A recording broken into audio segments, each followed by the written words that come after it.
Howdy, guys. So, one thing before we start, I'm going to be trying out not playing in windowed mode with that overlay feature I mentioned in some episode a while ago, uh, which means I am stretching the image that you guys see of the game ever so slightly. I could always go back and lower my in-game resolution to make it stretch less. We'll see how the quality comes out. Uh, After that, we're good to go. Also, I know this game's co-op. Sadly, I don't have friends. Simple as that. But I think that there's value in showing people what the single-player experience is like. So we're gonna do that as well. um.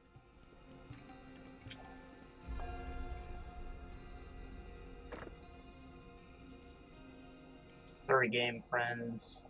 Start online game. You can play single-player, local, and online co-op. Friends that request to join will automatically be added to your party. Interesting. Invite only. Private.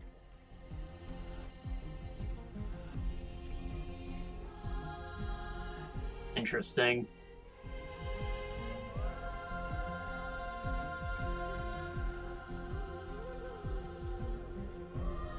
Let's start with that.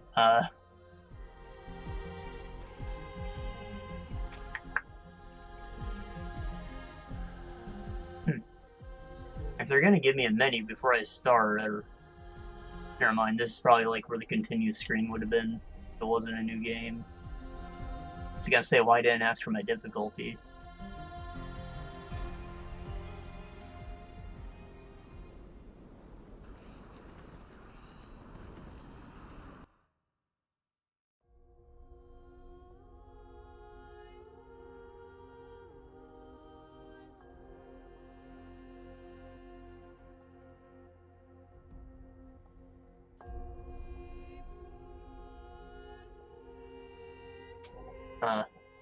No narration on these kinds of things.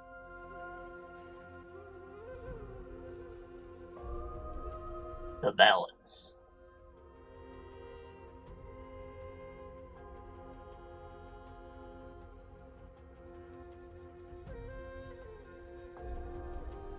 Gotcha. Explains what horsemen are. Subservient to the council, because this is a prequel. Do not mourn. Do not die. Okay, there's narration. Your actions in Eden were tragic, but necessary. Eden was intended for humanity, not the Nephilim. It was a great victory for the balance. For you. Hide my mouse when I'm using the controller, it's a bit lame.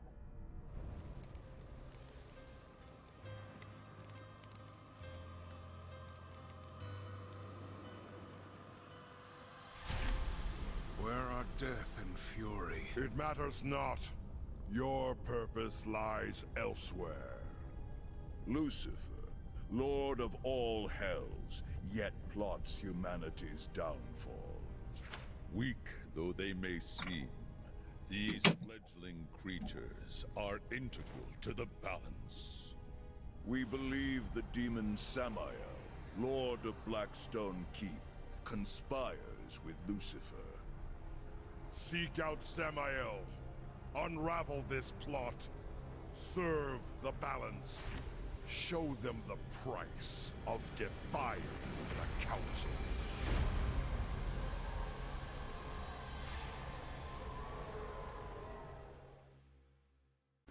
Samael's fortress is under attack.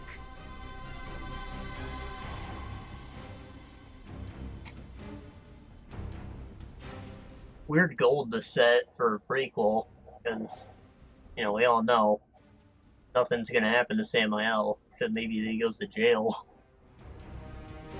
The council could have mentioned that. His enemies are many, but few could muster the forces to attack him directly. Well, guess it's not going to be an in-and-out conversation then. Not likely. One thing's for sure, we aren't using the front door.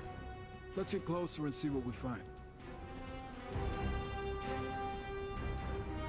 Right, so when we're playing 3, I mentioned that everyone's assuming that Stripe was going to be the next game guy.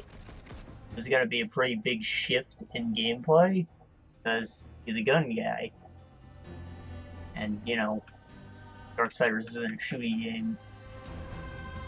So I was curious how they were going to make it work.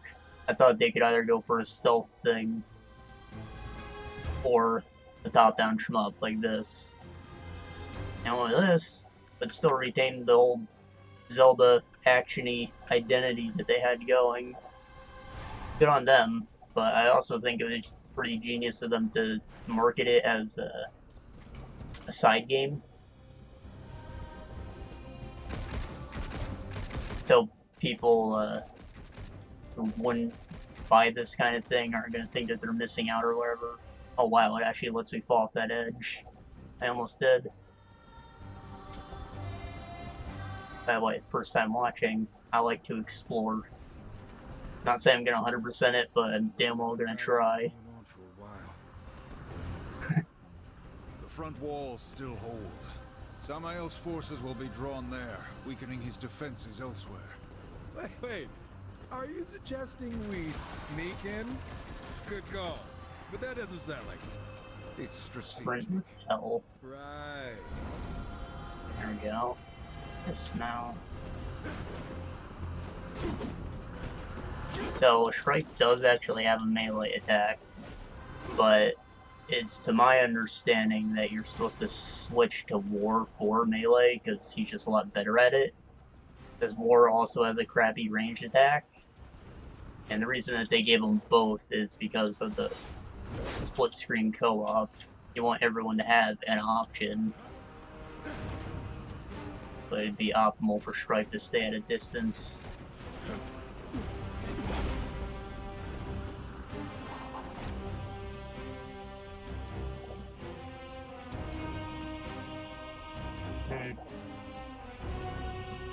I was kind of hoping that I could just like leave my game open to the public and maybe disable voice chat or something if they don't watch their mouths. But I don't know, it's neat that I can just do this. Seems like the kind of thing that, you know, start split screen should be on the menu, but whatever.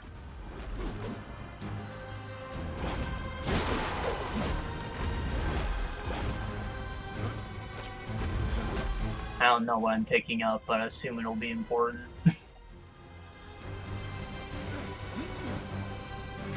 Some people have said this game's kind of Diablo-like.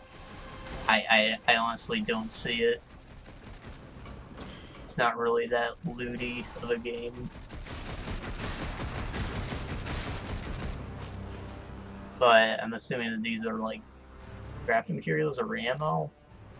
They look kind of like ammo boxes, but these are infinite, obviously. You can see it at the bottom. Is that a monster? No? Oh, it's a chest. Jesus. That looks like a little hermit crab or something.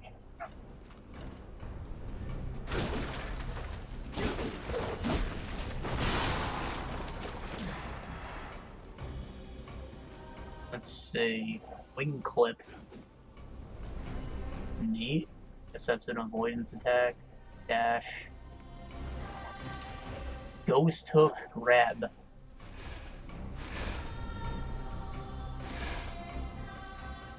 Kinda like the death grip. Neat. View abilities.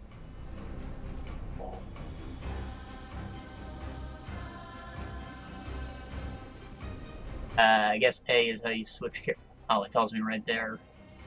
I like that it names out everything for you at the bottom there. You can't tell by the images. We have Shadow Clone Jutsu. Summon Horse. Use the stick to go to ammos, apparently. I only have standard shots, though. And you can switch character. Enhancements. Oh, that's awesome!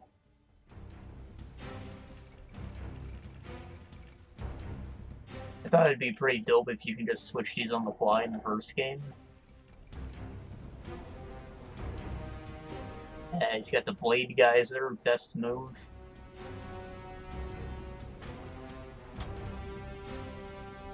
And melee attacks, heavy attack. Yep, he's Whirl, right? That's quite the dash. Longer than Shrice, I think. He also has a Ghost Hook. I guess this is going to be important for platforming or something. Ghost Hook grab. Oh, so pushing in the stick does it too. I was pushing in the stick originally. That would be something different. Which character hold left in it? Oh, never mind. I don't know why that one's there. It's kind of redundant. What's this on my D-pad?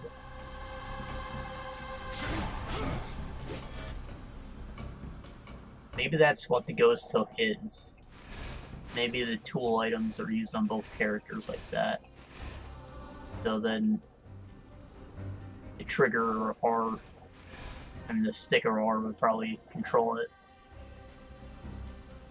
Anyways, let's go back to the guy, because as I was trying to say before, I don't think that he's getting a mainline game. I'm pretty sure this is it. Because it'd be too different. Also, Darksiders 4 would be a missed opportunity if they didn't make it about all 4 of them, you know? So, yeah. I imagine these gonna be left to segments that are top down like this, if you can play all of them. I'd be totally cool with War of Death again, though. War would know what the most is going on, so he'd make sense. Death's the leader, so he also makes sense.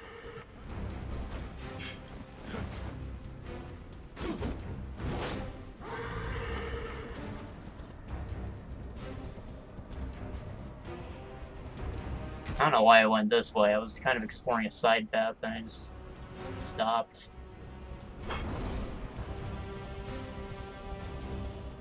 think they might lead to the same place, actually. Yeah.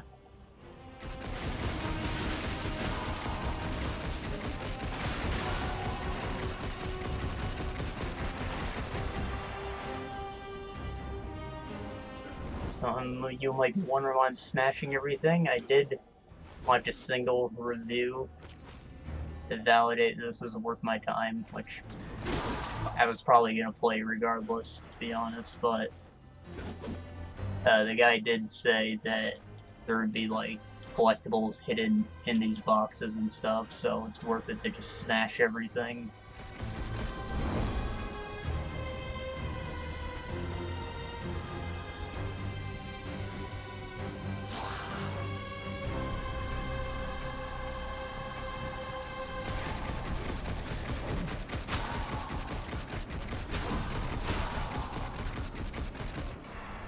Okay, so there's like a soft lock-on, which is good if you're moving fast on the horse like this. I'm not sure how I'll feel about it if I'm still there on the ground, though. So I'd like to see that.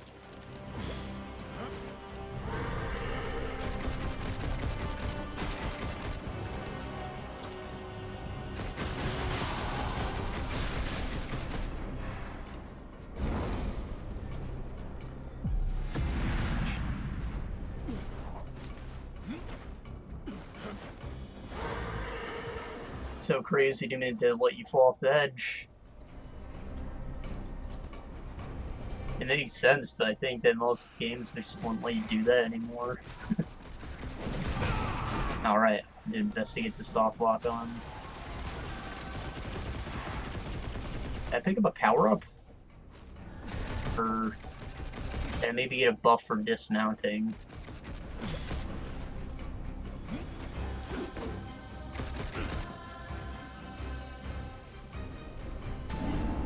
No, that was the Shadow Clone.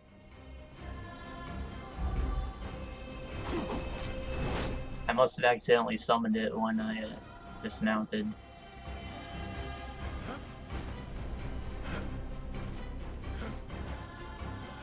So I guess it just stays on you, and it just copies whatever you're doing, which means rapid fire. Pretty cool. I wonder if you can get more of them.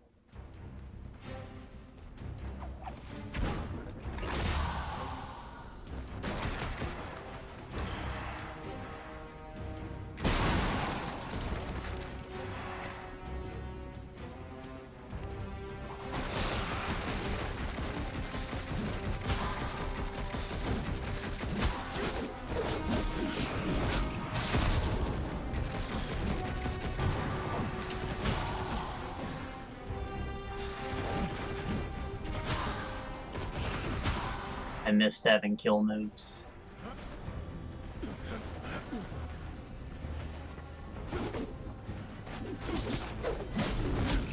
Bastard. That's all? Just stuffs a shotgun in his mouth.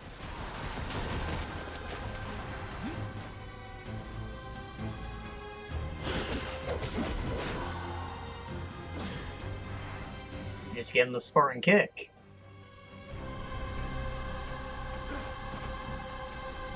So I wonder if the finishers are contextual then.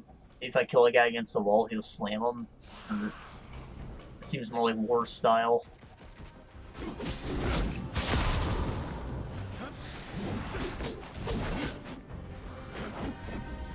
Eh. What is this? I'm gonna dismount horse. Can I use that to get a little jumpy boys? Okay. Nope, but I somehow made it up.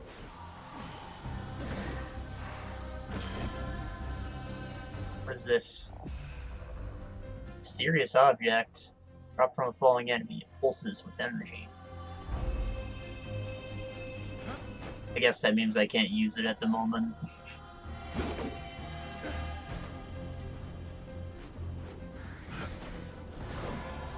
I start with that. Cool.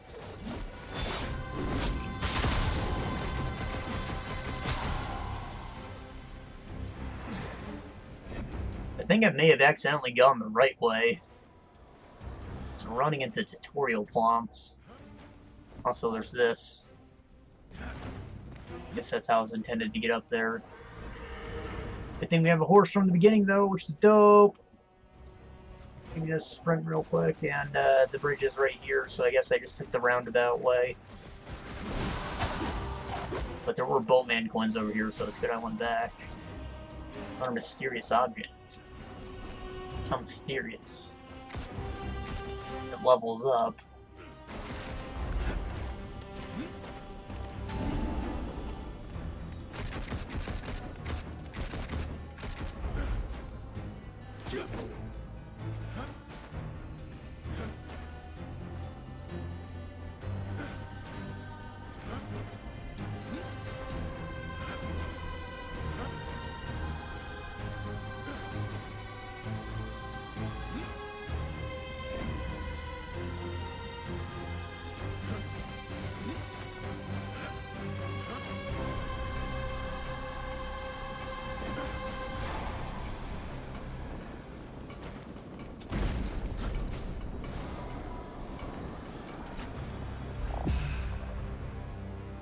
Dethroned. A map of Blackstone Key.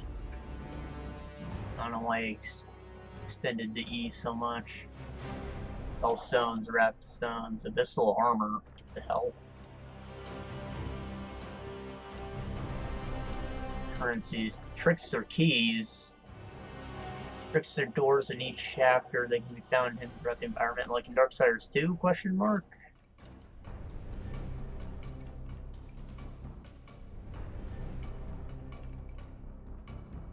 Oh, they each get their own upgrade stones. I wonder if they would lock you into characters for specific dungeons or not. Because I'm worried that I'm going to favor one over the other. Like, God knows I'd probably prefer to be playing War, but I want to give Strife his time to shine here.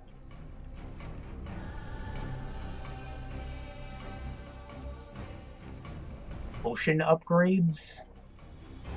Can I apply buffs to make a super potion? That sounds kind of dope. Use skins. Wow, there's skins.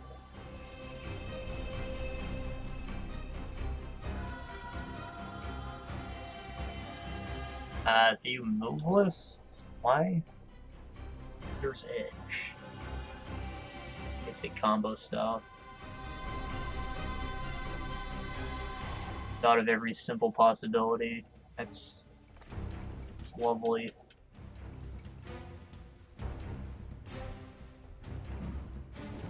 Holding right bumper blocks. What's that do for Stripe? Oh, it just aims. It's like the same as holding out the stick. Makes you a little dizzy. There's a little bit of blur when he turns like that.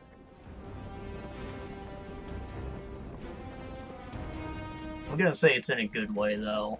Makes him look like superhumanly fast, which he is.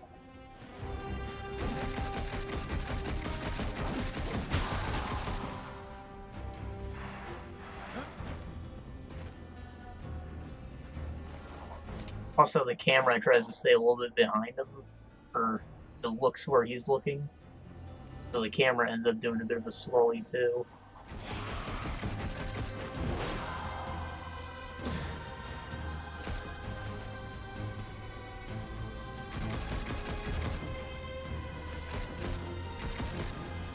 Come to think of it, I didn't turn any of the settings off or anything like that. I want to see how it ran.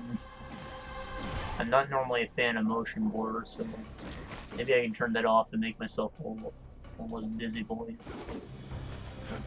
I assume those are health potions. Good on that, though.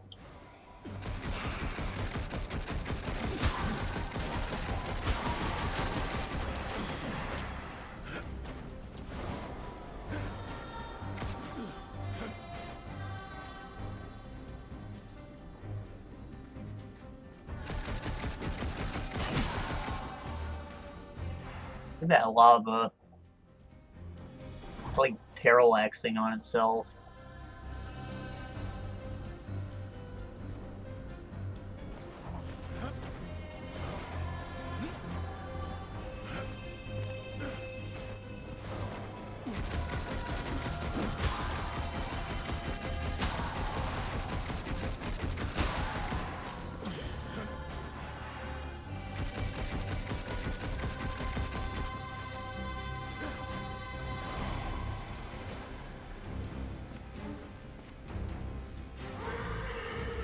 What?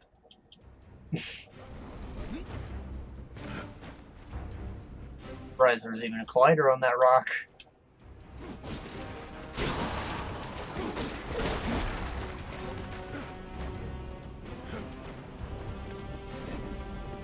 Seal. Horses cannot be summoned or ridden through horse wards. Interesting.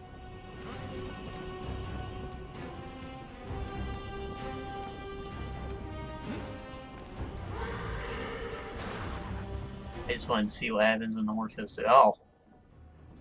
He doesn't even, like, dismount him, he just freaking disappears. Another trophy!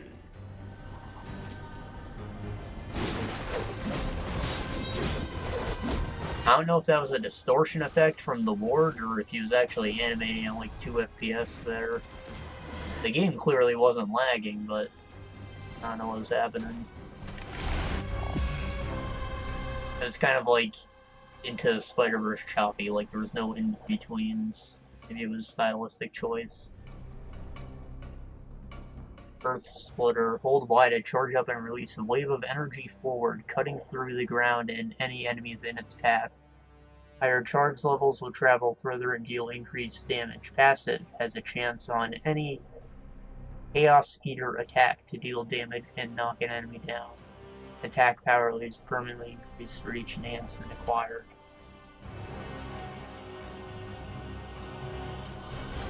So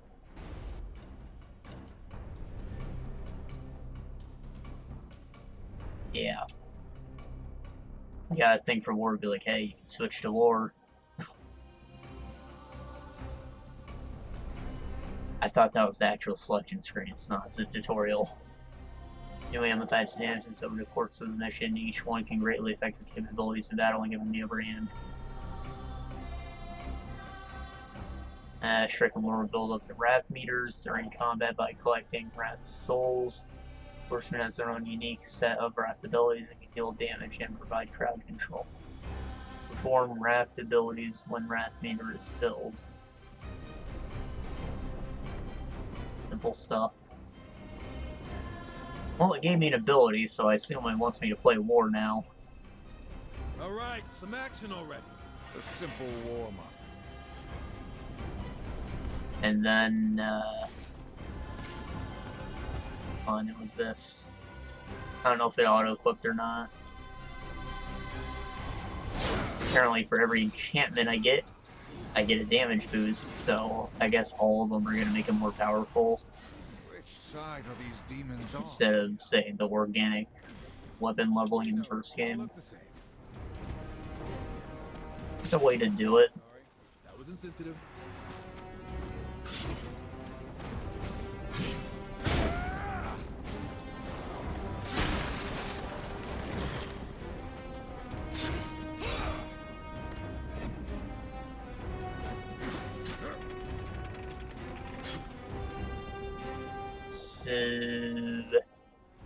Does it stay down? Seems like a definite co-op door. It works.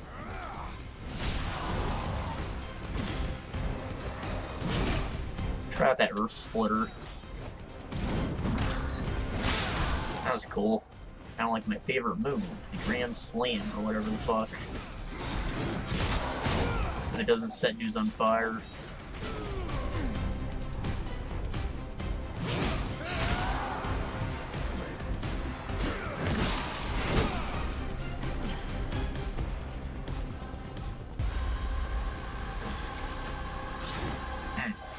The horse seal went away. Wonder why it was ever there then. I don't think the horse gave me a particular advantage in combat, did it?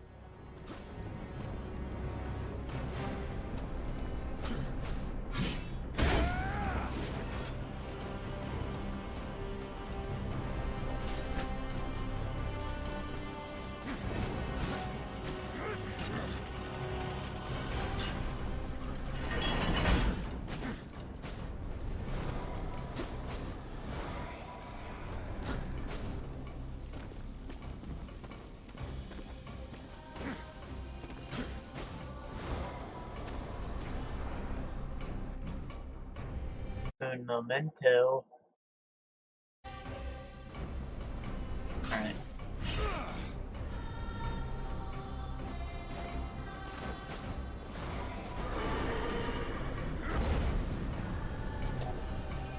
And this game has really beautiful shaders and particle effects.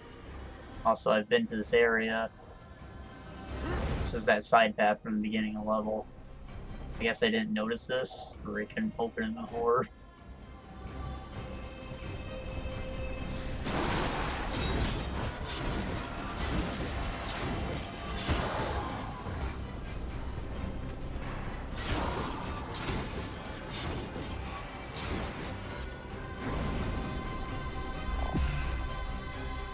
Outlaws Healthstone Shard of Healthstone for Strife.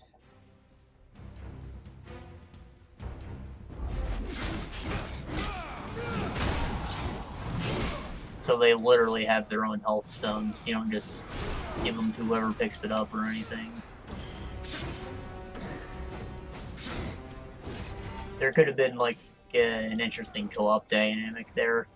And maybe give whoever's playing War all the health stones and stuff so you can tank better. And let Raph just spam abilities or something. How do you call them, Raph? Right?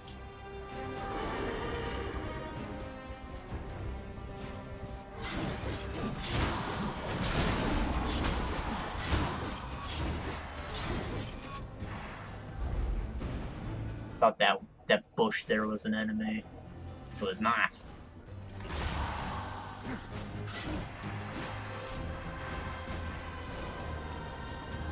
That's a long way down. Be careful. I don't want to climb back up. Well, yeah, just like that.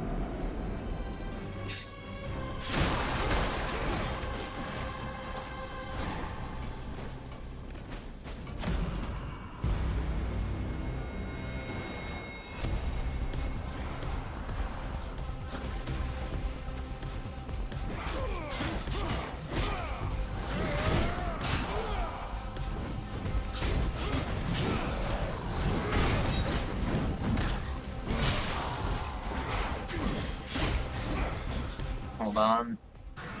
There.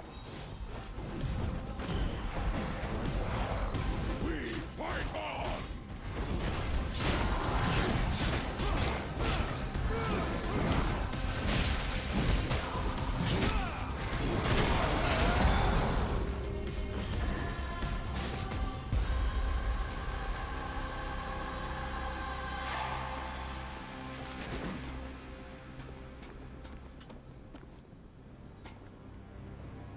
I wonder if I can switch to controls. Because I really want to hold L to bring up the ability menu and tap the bumper to dash, because, you know, it triggers for, like, holding things, right? And you only need to tap the dash.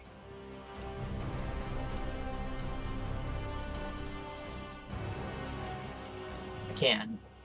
And did it auto swap for me like a good game? You know, why L?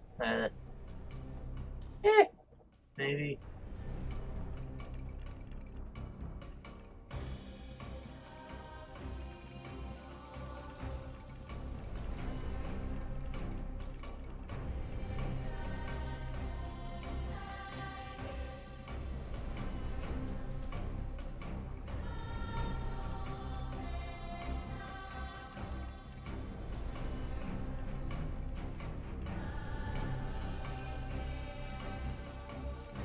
Yeah, it does not auto-swap them because the control scheme's too complicated for one controller. It's fine though, I guess. I think I got them all.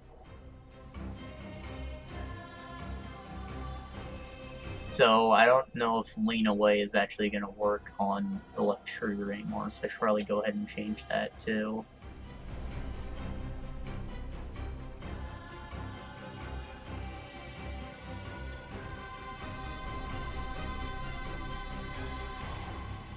I like how they organized it. Riding the horse is the same on both characters. Ledges are the same on both characters. Anyways, yeah, that feels better.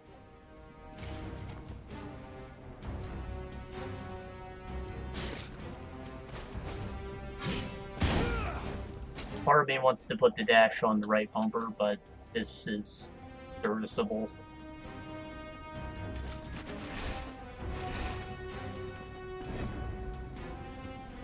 Activate to destroy it. Does the blue one mean, or no? Maybe it's just blue when it's locked. I don't like it. Nor do I. Perhaps the council trusts we'll make do. Or they're testing us. Still. We're bound now as enforcers of the balance. Test or not, we follow orders. Hey, I know what I signed up for. I'm just saying. Now our concern is with Samael, if he's still alive. I guarantee you, whoever's attacking Sammy is underestimated. We won't.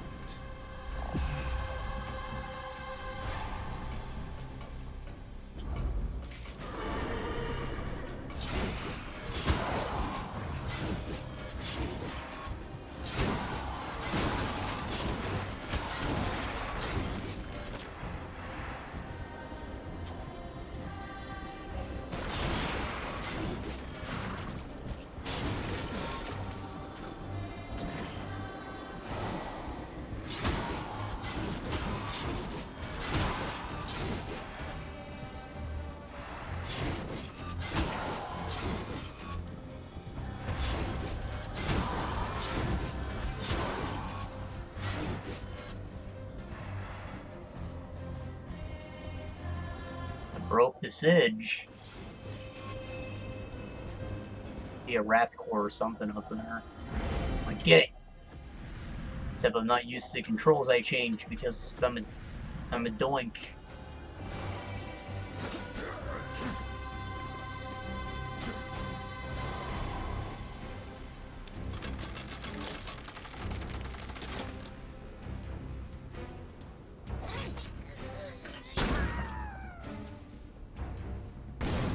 Oh.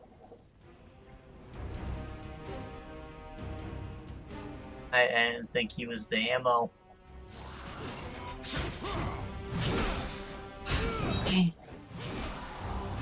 Wow, that is some reach. Holy crap. Destroy this?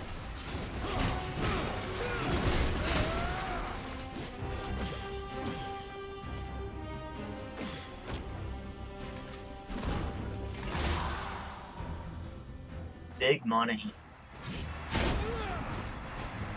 Maybe this is like a side objective against Shimifer or something. Oh!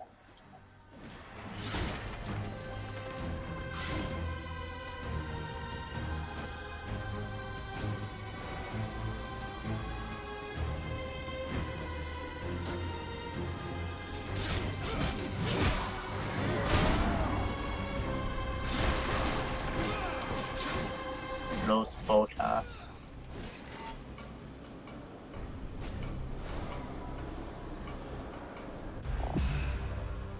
Conqueror's Wrathstone Shard.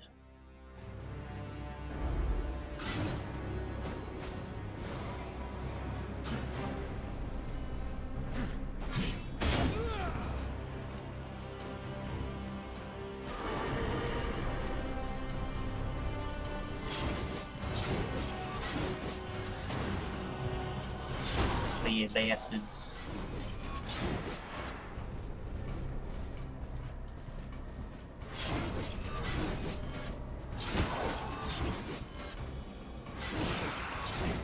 I guess my current plan is to stick with War until I get a thing for Strife, because War got a damage boost, he's just better right now.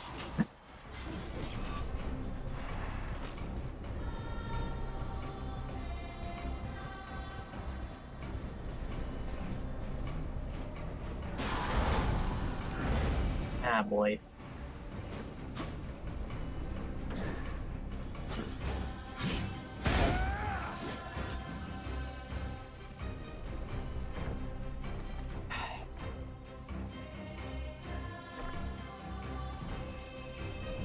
Thought moving aim sticks is an interesting option. I switched back just because dismounting the horse is a little awkward. I'm sure you don't even use the horse all that much.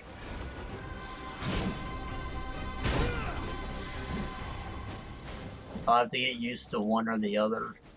And I guess abilities on the bumper ain't all that bad.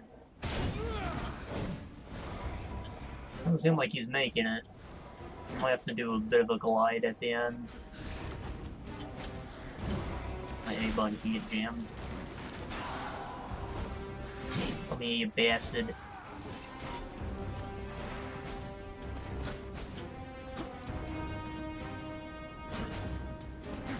Just mash my button a bit on stickify it. I really did clean this like last month. Ridiculous.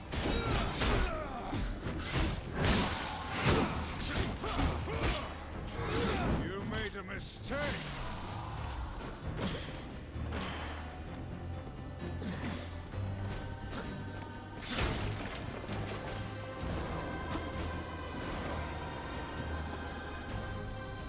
We cannot fall for the Legion! I love that. Or didn't really shit talk on his own.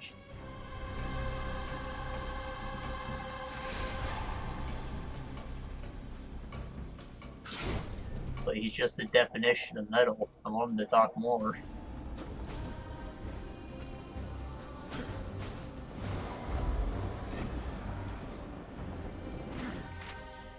Forgot I grabbed the map. I want to see what's marked on it and stuff, you know? Am I switching layers or I am?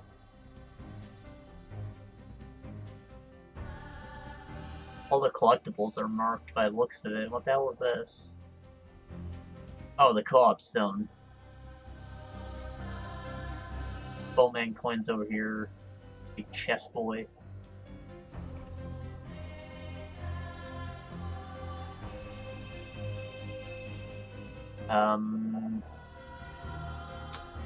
Here. So what the hell is this?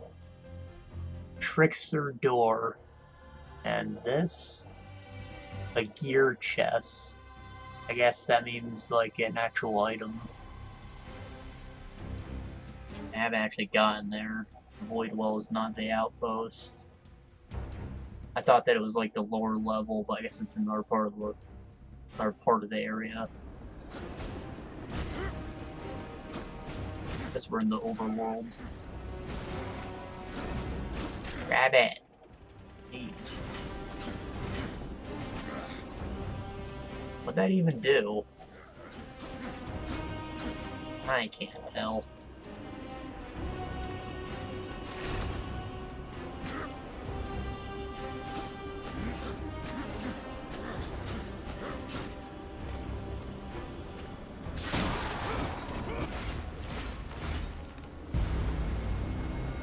There we go. Finally got that food out of my teeth. I can stop looking like an idiot.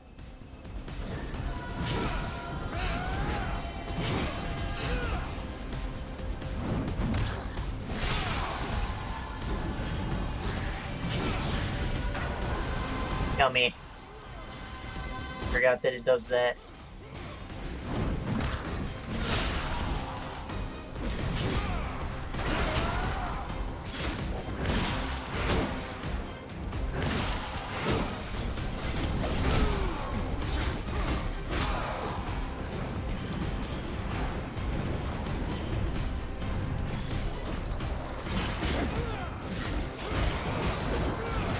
You just love it when shit flies out of your enemies.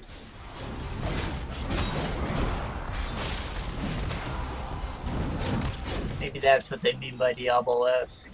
You get the same satisfaction by seeing colorful crap fall on the ground. It's just not all useless crap, though.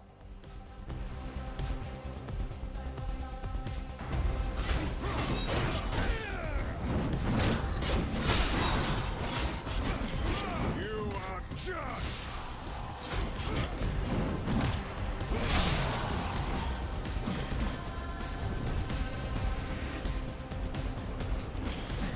Big chest. Purple. This is the one that was marked on the map, and it was all gold. Charge shot. Fire a strong piercing bullet. Can be charged up to 3 levels for increased shot power and size.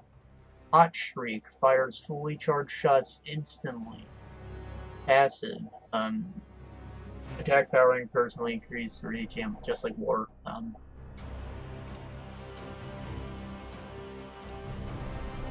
I don't know what Hot Shriek means.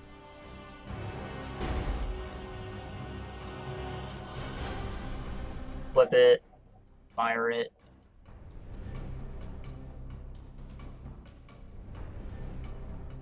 Again, 2 ammo types to flip at once. So I guess you'd always want the standard ammo type on, maybe. When Hot Shriek is active, fire instantly. Fully charge. Still not sure what Hot Shriek is, though. Maybe it's like a combo mode that you go into. You start to body dudes. Anyways, your boy back.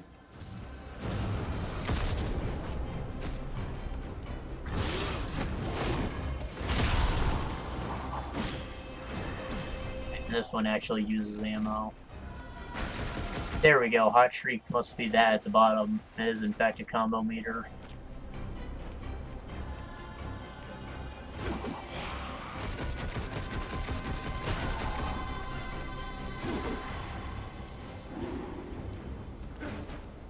So while charging up's cool and all, it's probably gonna leave me vulnerable as shit, so it can probably use this until I get Hot Shriek up and then start spamming out charge shots.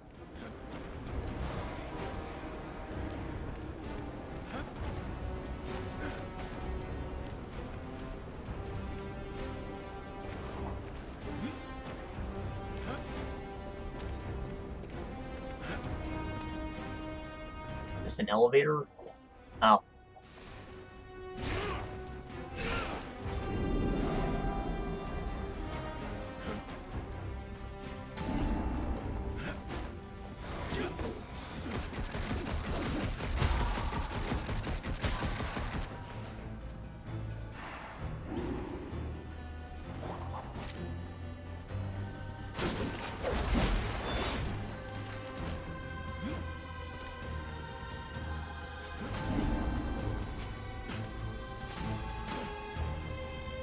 The other build coins we found have been in stacks. So in this case, they're just using them to guide us as single coins like they would in a Mario game. At least find a little ghost to show the direction still, I guess. Maybe you can recollect them if you're allowed to replay missions. I think this game's mission-based.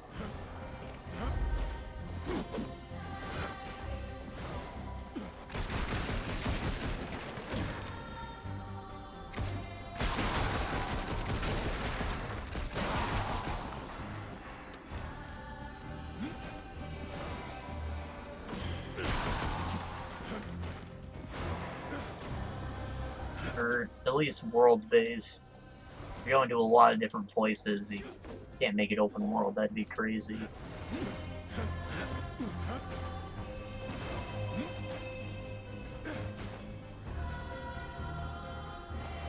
I actually use this in combat. I wonder if any good. For strike.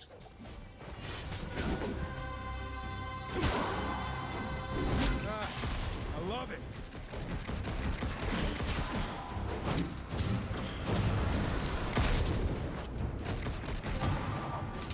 Hot boys. Right.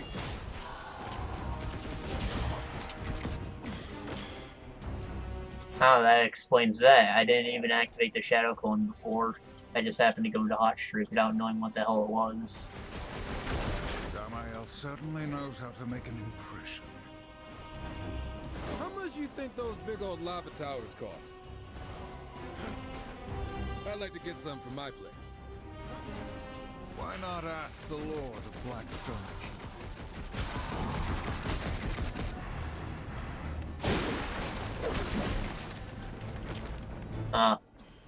Never actually thought about the horsemen having houses. Figured they don't even sleep. Just murder shit all day.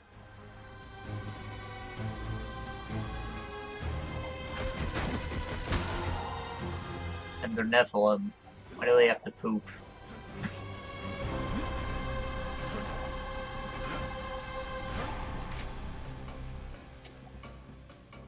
Instead of running in circles, I can just use this to tell where the hell I'm supposed to go. Except it doesn't show my location on the map, it looks like. I'm around here-ish. I'm going this way. There's a key right here.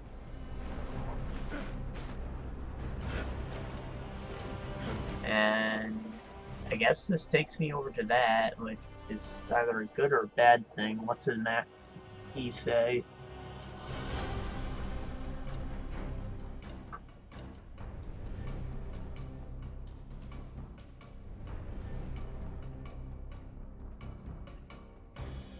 Yeah, I'm not seeing that symbol.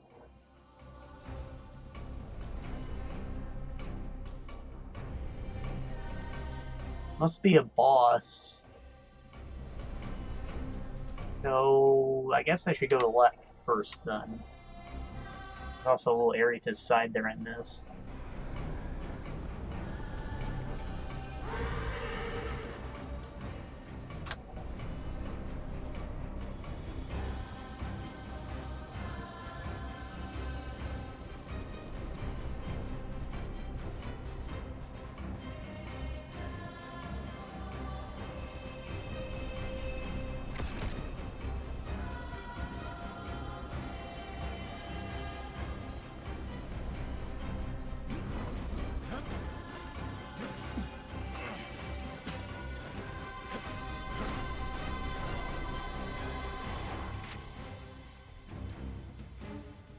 I went back down to the bottom of this peninsula Wanted to go over here.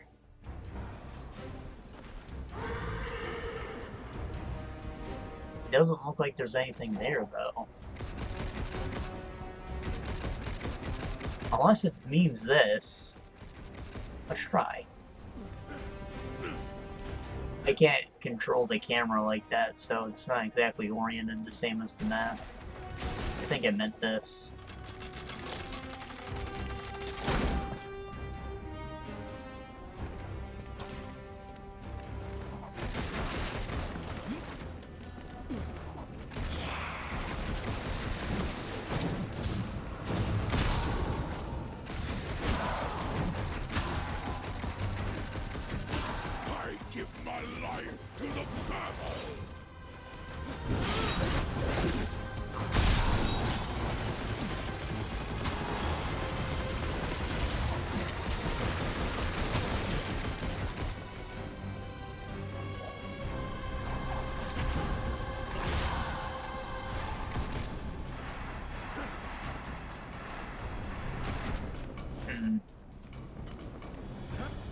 Seeing those objectives go up, I don't know exactly where they're listed, so I guess it's here in my journal.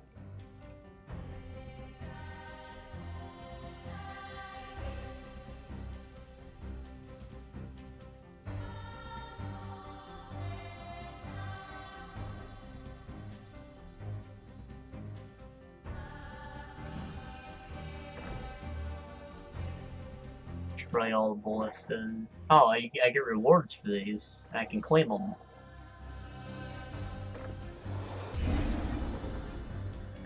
Cool. Beat the flame mages, shirking their duty, the throne. Every heavy creature armament.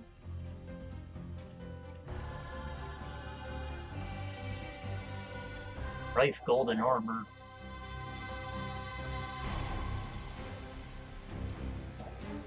Apocalyptic difficulty? I didn't get to pick my difficulty, did I?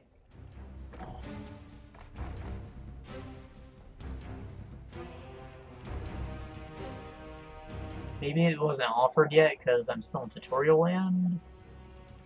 Or maybe Apocalyptic is like New Game Plus.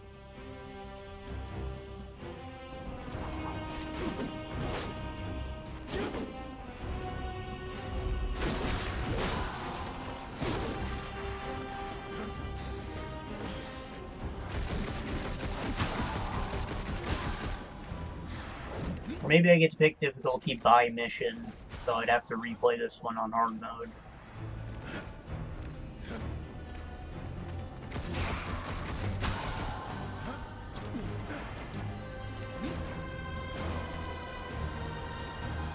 At any rate, I didn't get the decisions, so we'll just have to find out.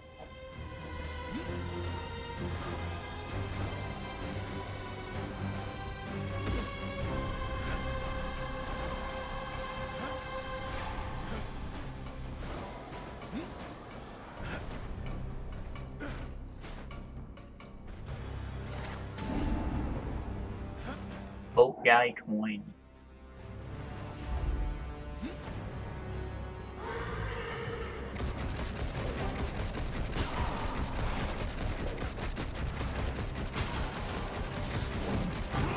Oh!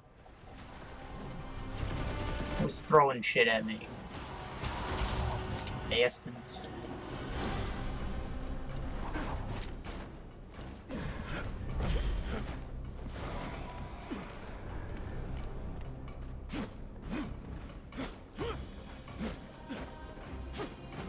How was this? Do you think it could be Moloch? He doesn't have the muscle, but this smells like him. Question is, why? Hell is a pit of vipers. Do demon lords need a reason to wage war with one another? Guess not, but someone got bold. They will provide entertainment on our way to Samael. You better have something interesting to tell us, or the council is going to be pissed. If we don't keep moving, we'll be questioning a corpse. This assault is fierce. Hurrying for his sake? How annoying.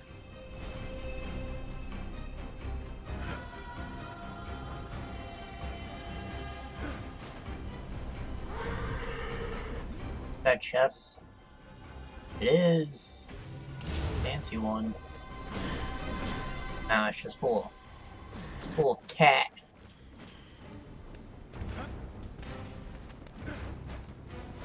Whoa. Should shoot. It's a Jez.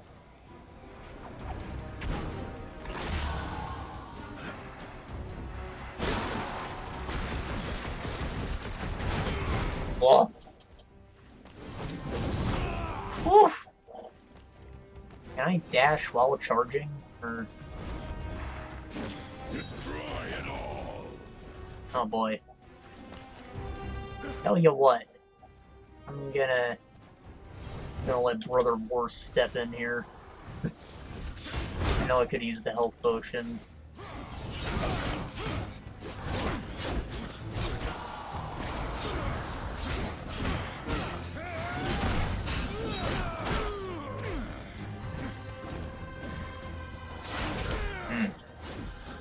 Trying to grab that thing, because that's the marker above its head, but the stairs are ruining it, I guess.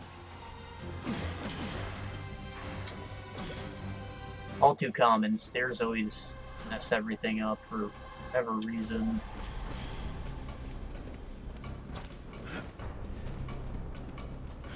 I'm not gonna hold it against them. However, the easiest solution would just be to make the grabbed area a literal bubble around the player.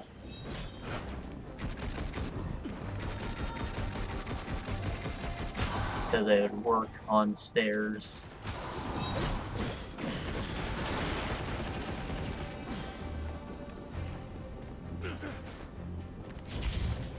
Anyways, I wanted to test out if I could... I cannot.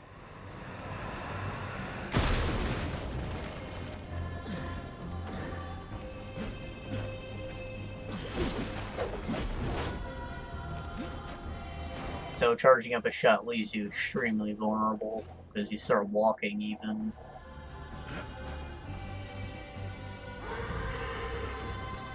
Have I been over here? Guess so. Walked in a little circle. Circle boy. Circle jerk.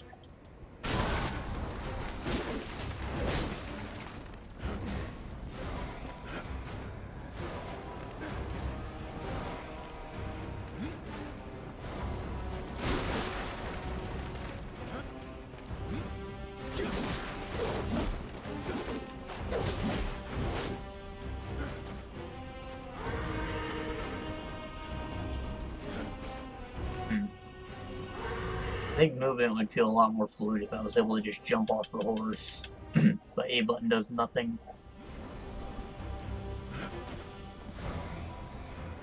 No! Uh-oh. Hey, hello. Hey, I wasn't actually trapped. I still didn't get that freaking coin I want.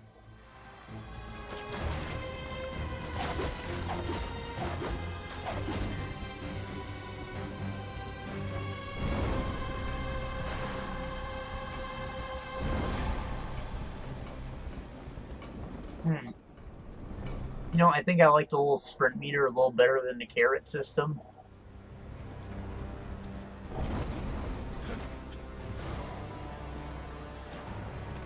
I wonder if I can just grab it. I should have tried that.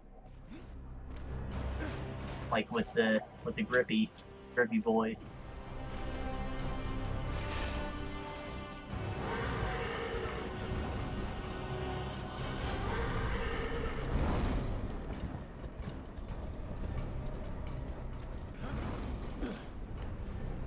Let's see.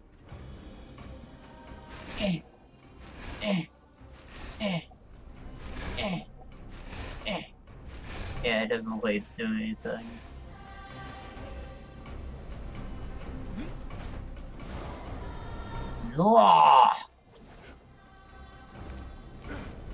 Alright. Win this time, coin. I'll come back for you in a minute.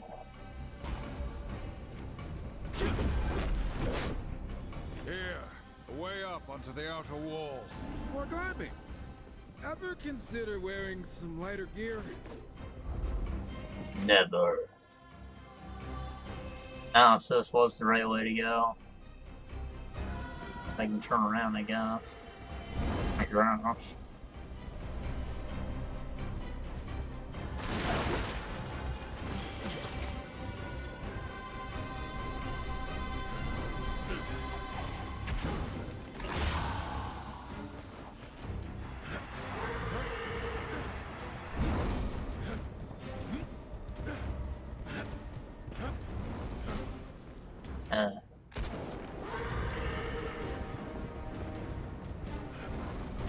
I don't know why this would be any different, but I'm gonna see if War somehow has a better chance of getting it.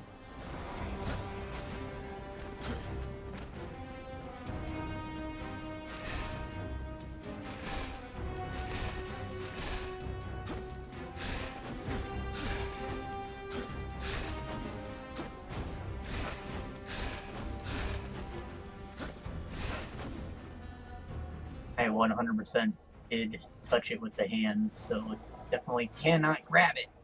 Ah! This is driving me nuts.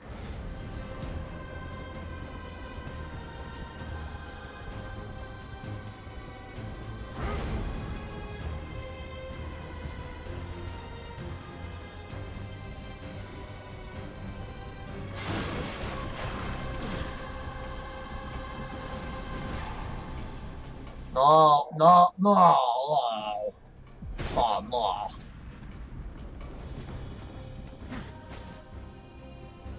Eh? How dare they make this freaking perfect collision? All they have to do, put a little box glider to cover up this whole space, and you know, nobody will notice. I don't need to get stuck in that small crack. Actually, a little perturbed about that.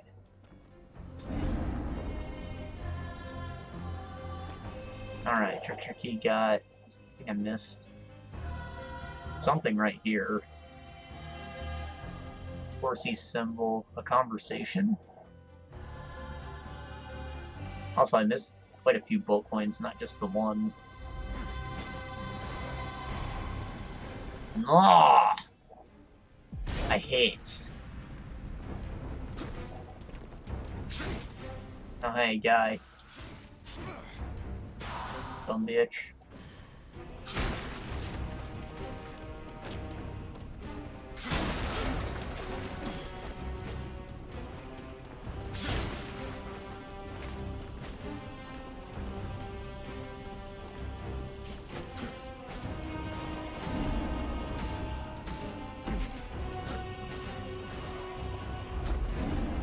So the glide time is actually a little limited by looks of it. But I wonder if I can get the slightest height advantage from up here.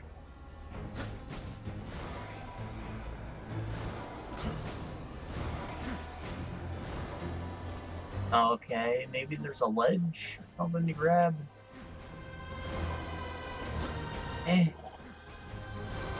Just want the coin, man.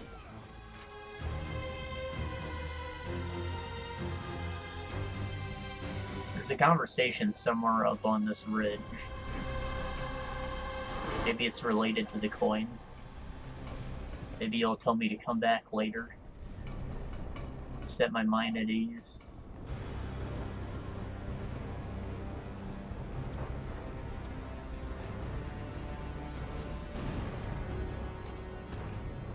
Somewhere around here-ish.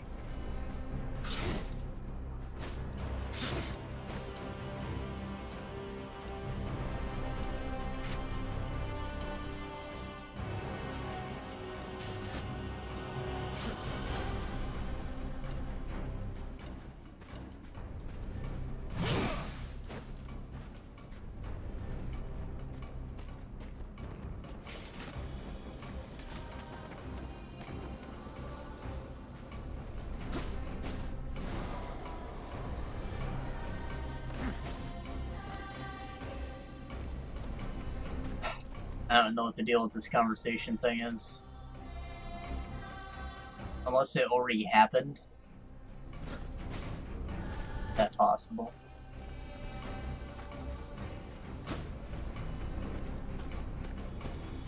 What was that little cutscene? But somewhere in between here and there. And what this damn coin? I don't even know what they're used for.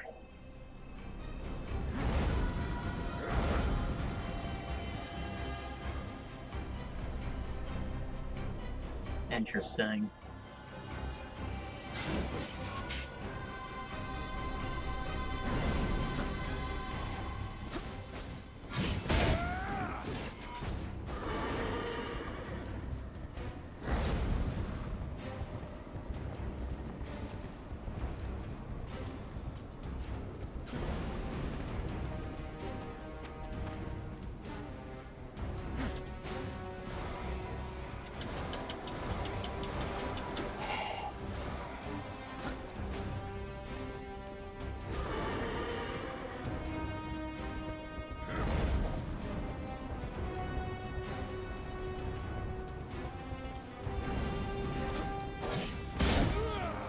Hold on.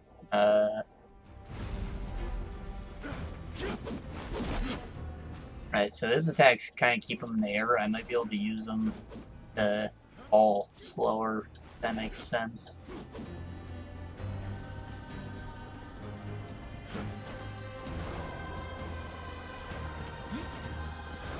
Are we doing it? No!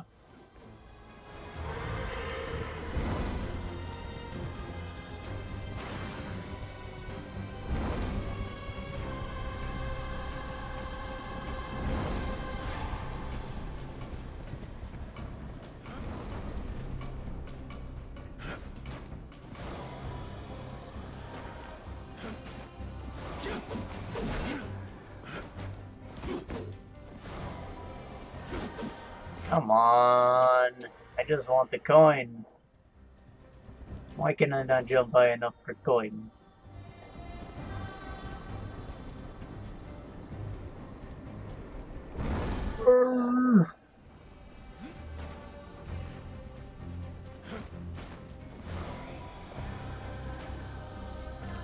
I'm a bitch.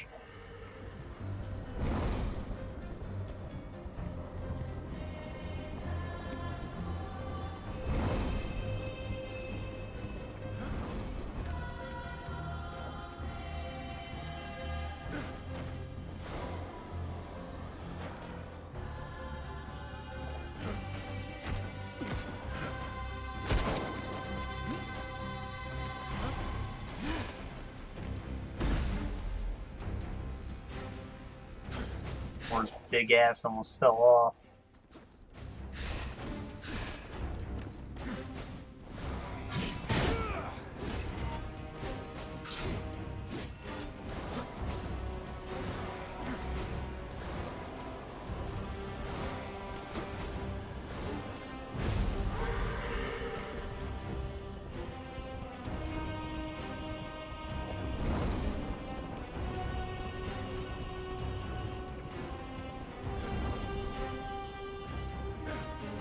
Cannot believe how fucking hard this coin is to get.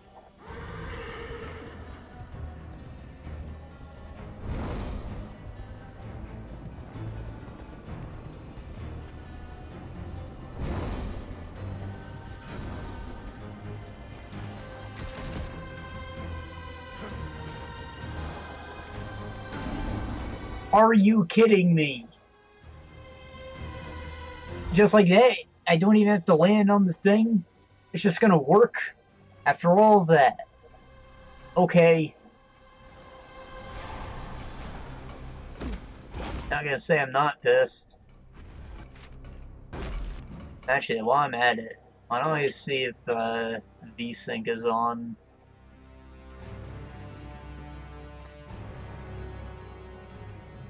Oops.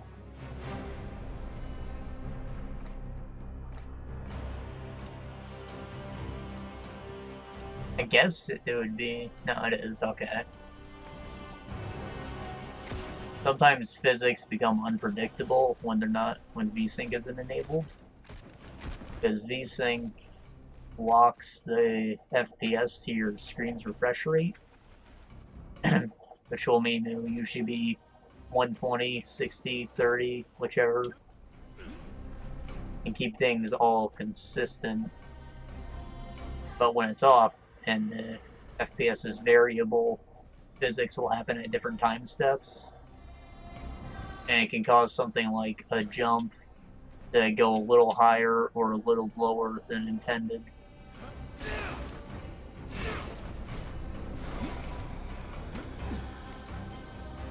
A lot of modern programming practices kind of avoid that issue entirely, but with older games especially, you'll notice it's a big issue. And people made their own custom engines, of course.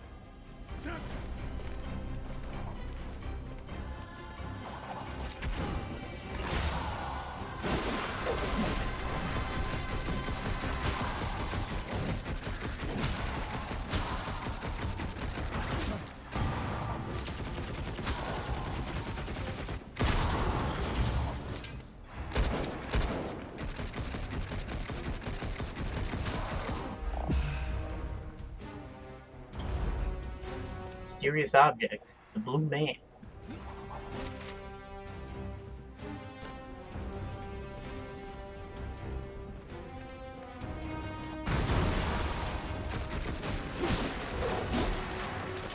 Really satisfying to blow shit up like that, even if it is scripted. Makes the world feel so alive by dying.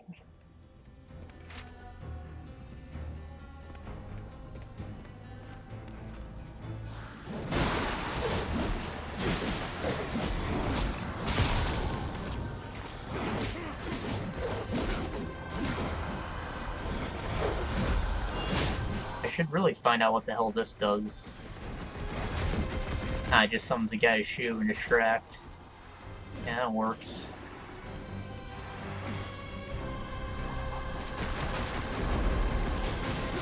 Not quite as exciting as the Blade Geyser, but it works.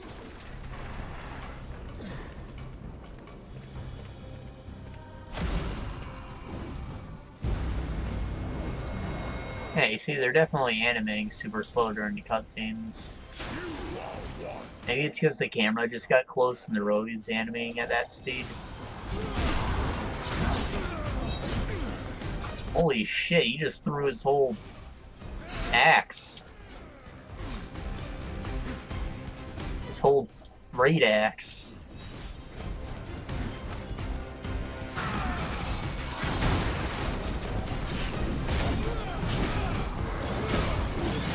He's a boss.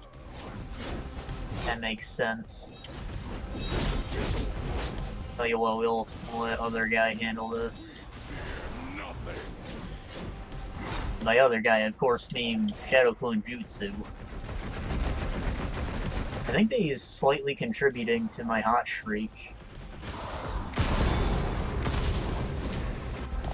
Fucking dope.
Yeah, I just saw that guy animating slowly too.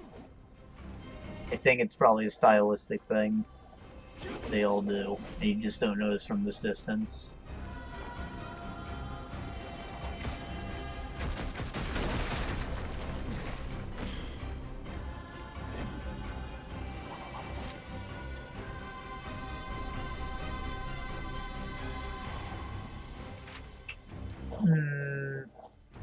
See, now I'd love to do that, yeah, but how do I go?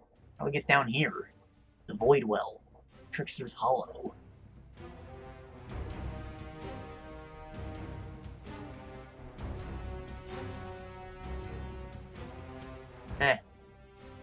Well, since I have no idea.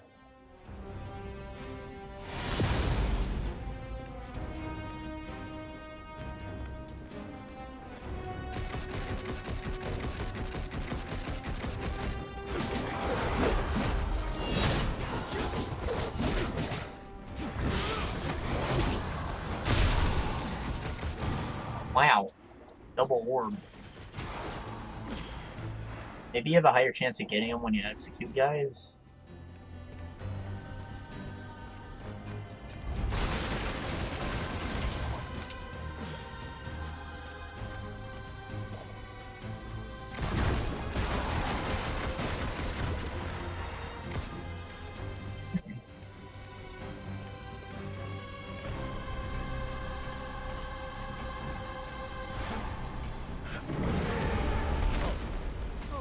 Why in the hell? A hollow fiend! Get back!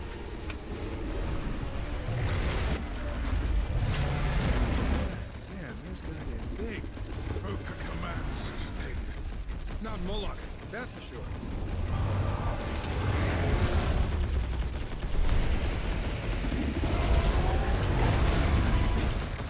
Stay focused. Ow, ow, ow. So you get hit by that, you can't get out of it. Yeah, that's the point.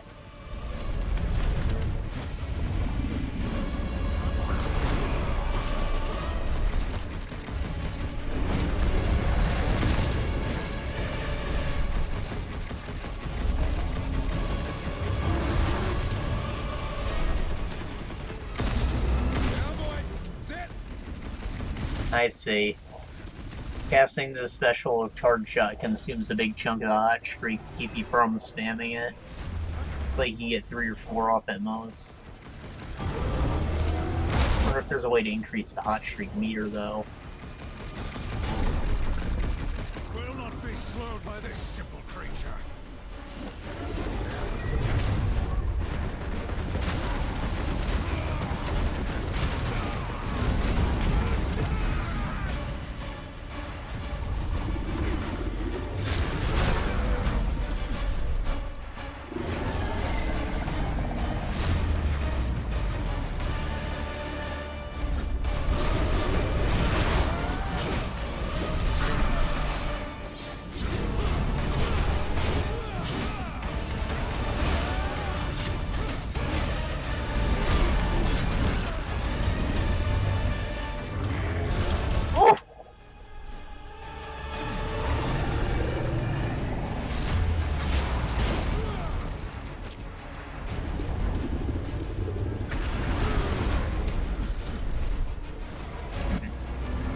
It looks like when you die, you go on cooldown for the character, and it comes back at half health. And I guess that's alright, the cooldown's long enough.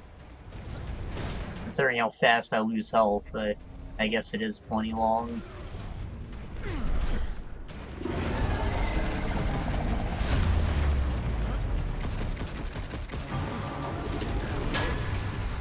I hope there aren't more of those. We've delayed long enough. We must reach Samael soon. Mysterious object. This one's orange.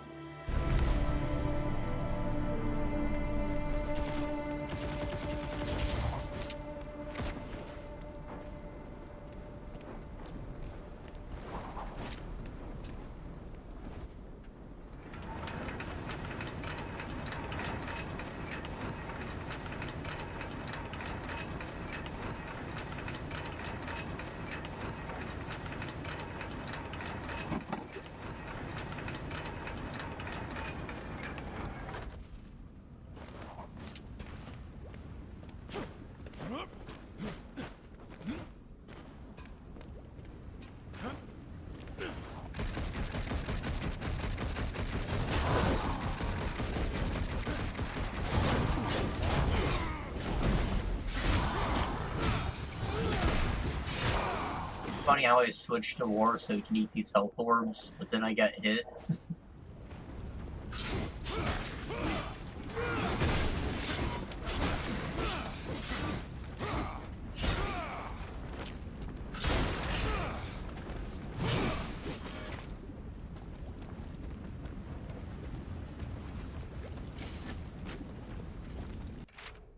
So, I am down here now, which means I'll come over here eventually, I guess.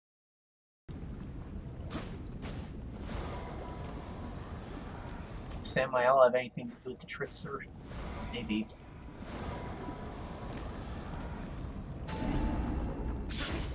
I know he's an actual character in the Bible for Book of Genesis, whichever. Same religion, right?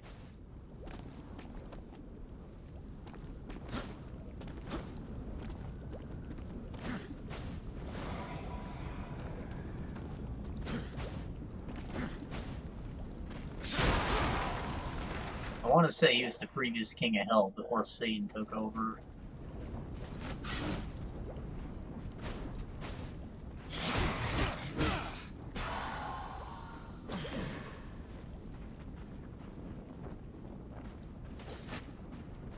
Ah, we found one of the dudes who was off duty. Keep my eye out for more of them then.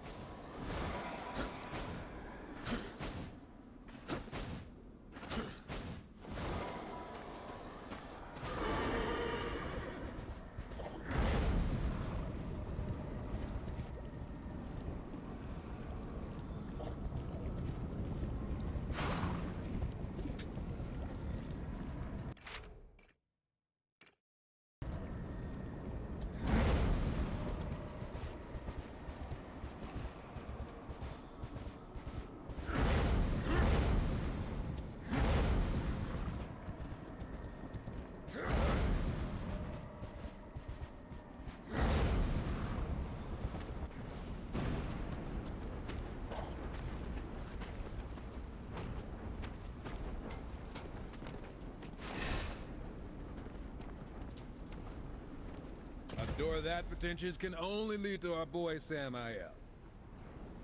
Sneaking in was a good idea. We didn't sneak. We made a strategic approach. And still killed plenty along the way. Fair. Perhaps I was foolish in not accepting his offer. My lord, the council! Guess you didn't hear us knocking. Ah, horseman. What brings the loyal servants of the council to my door? The council believes you scheme with Lucifer against humanity. Against the balance. Do you deny it? Horseman, such base villainy is beneath me. I admit, I am intrigued by your accusation. Unfortunately, I find myself a bit under siege at the moment. By Moloch? How'd you manage to let a bottom feeder like that get the upper hand? No offense. An excellent question. I could venture a guess. I told you this day would come, Samael. I, Moloch, have come to claim your head and your kingdom. Moloch looks bad as fuck. Find my associate within the void. We will continue our discussion after I drive my sword. The void on the map. Skull. They're going to the place. Perhaps then we will have an answer to your question.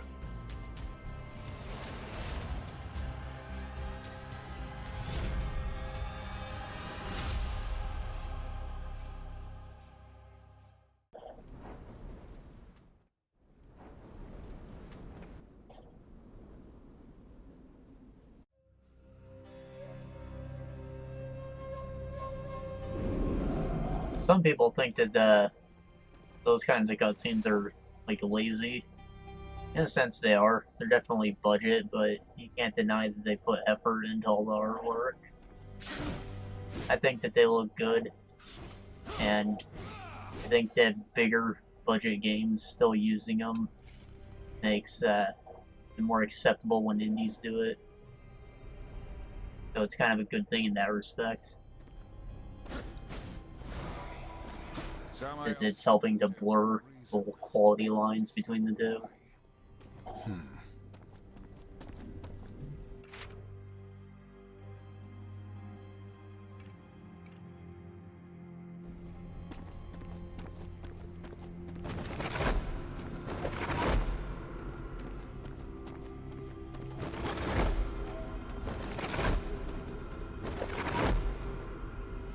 Plus, if it's effective, why even put in the effort to waste money on other stuff when you could just be making a better game?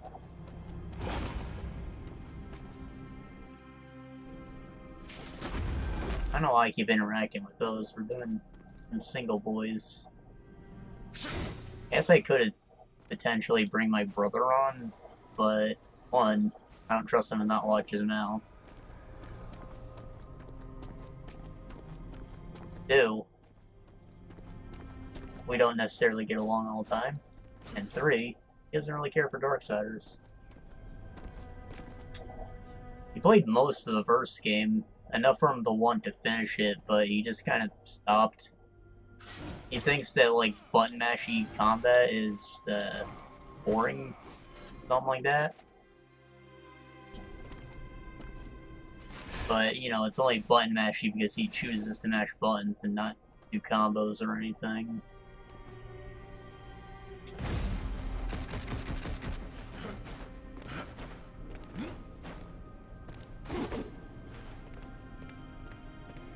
And, well, he tried the second game because it was looty and he won an RPG.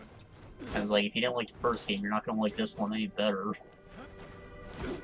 He got to the end of the first world and then hated the freaking world boss, and that was the end of that for him. So I'm pretty sure he's outie.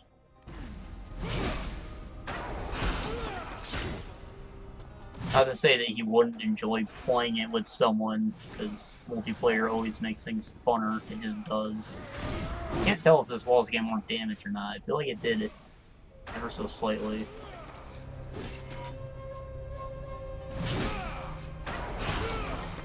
Nah.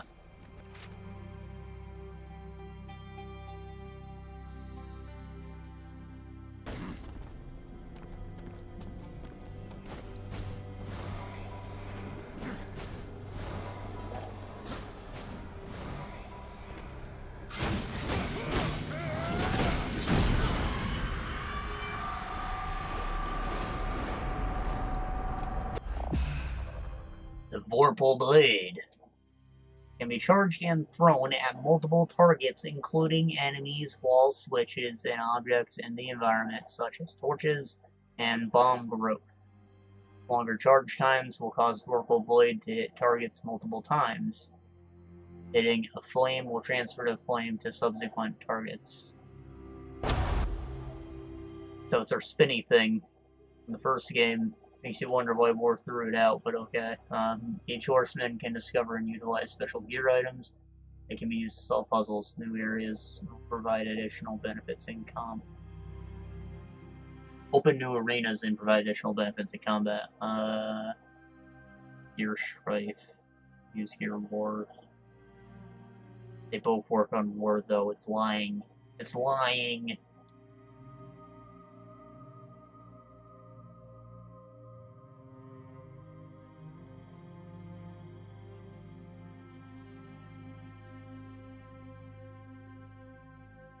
That's what those sapphire things were.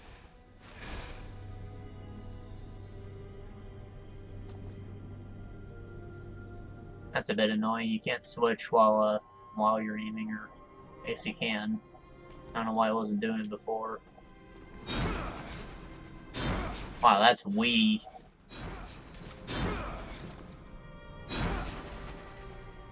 You push it, it takes a minute to pull back, and then you just flings it.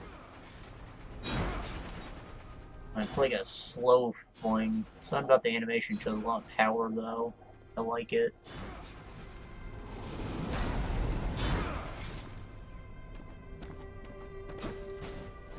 Feels very much like this fucking dump truck of a man that's actually throwing it, you know? why we're here. He knew we'd need it. Yeah? And just what is it? Allow me to demonstrate. If you're done showing off, Samael's associate awaits? You almost sound jealous. Please.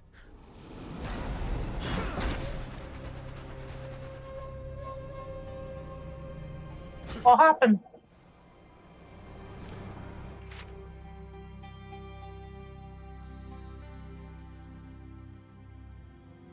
That's the way forward, I guess.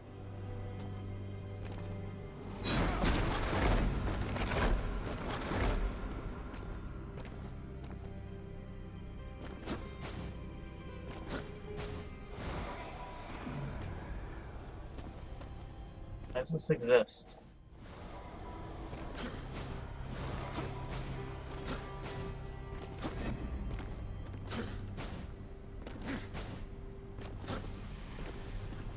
There's 2 keys, I only have 1.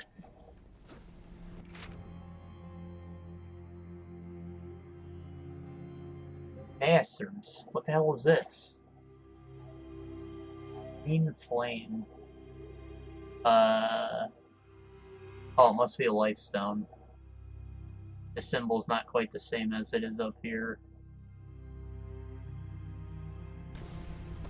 Anyways, that treasure trove is locked behind that door, so I can't actually get it.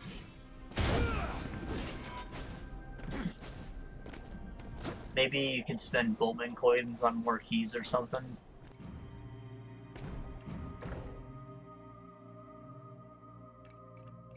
It says there's 1 per world, so I'd assume there's at least 1 key in each world too.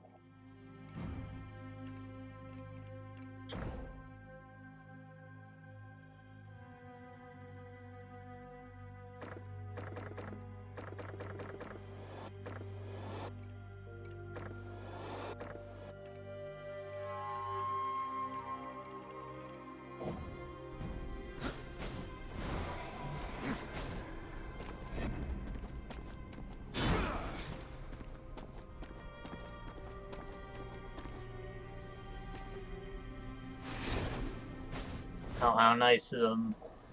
Just let you auto-use it instead of switching back. So, yeah, Strike definitely doesn't have it.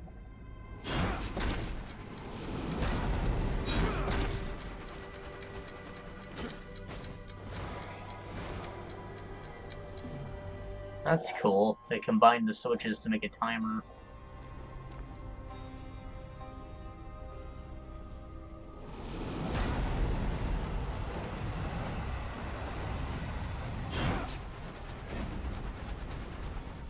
Order of operations is important.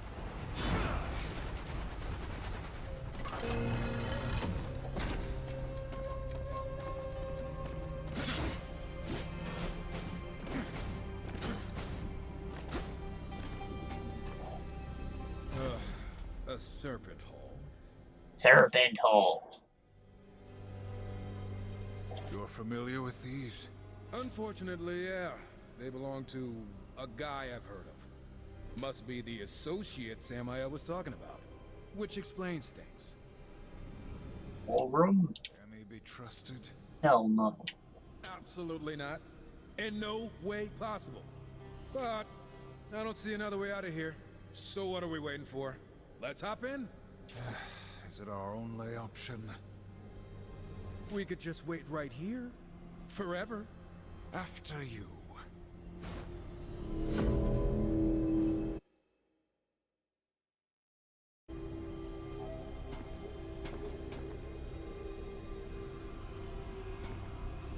Hold select button? Why can't I just press B or something?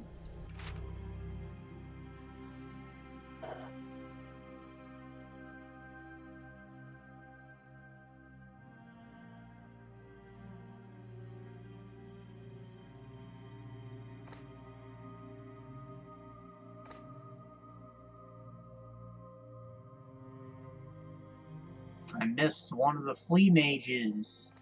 Gosh darn. Oh well, we have to come back here anyways to open this, and it doesn't look like there's a teleporter unless this becomes a teleporter. So, we'll get him on our second time through here, yes.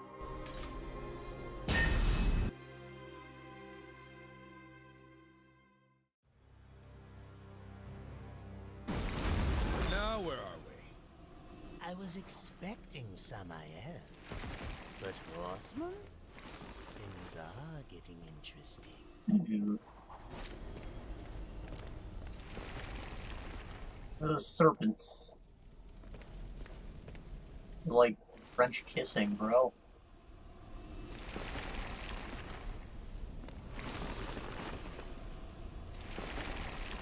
Love it. There's a door here, too.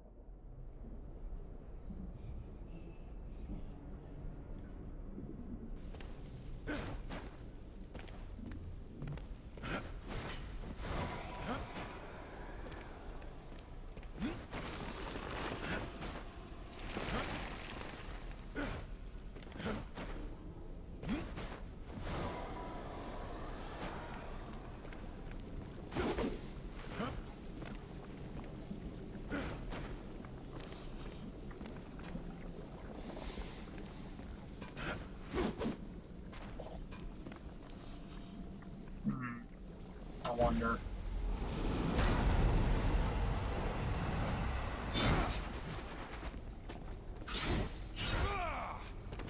Well, it didn't do anything, but surprisingly it bounced between the two for no reason.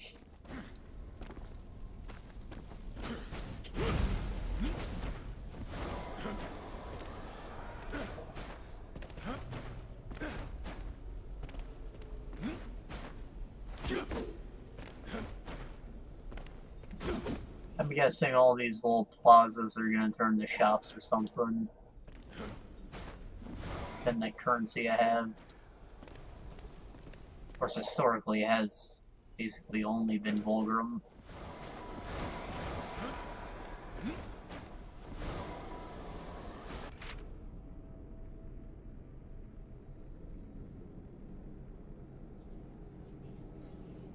We just came from here. I don't necessarily see how I'm supposed to get up here. But I think Vulgrim's right there.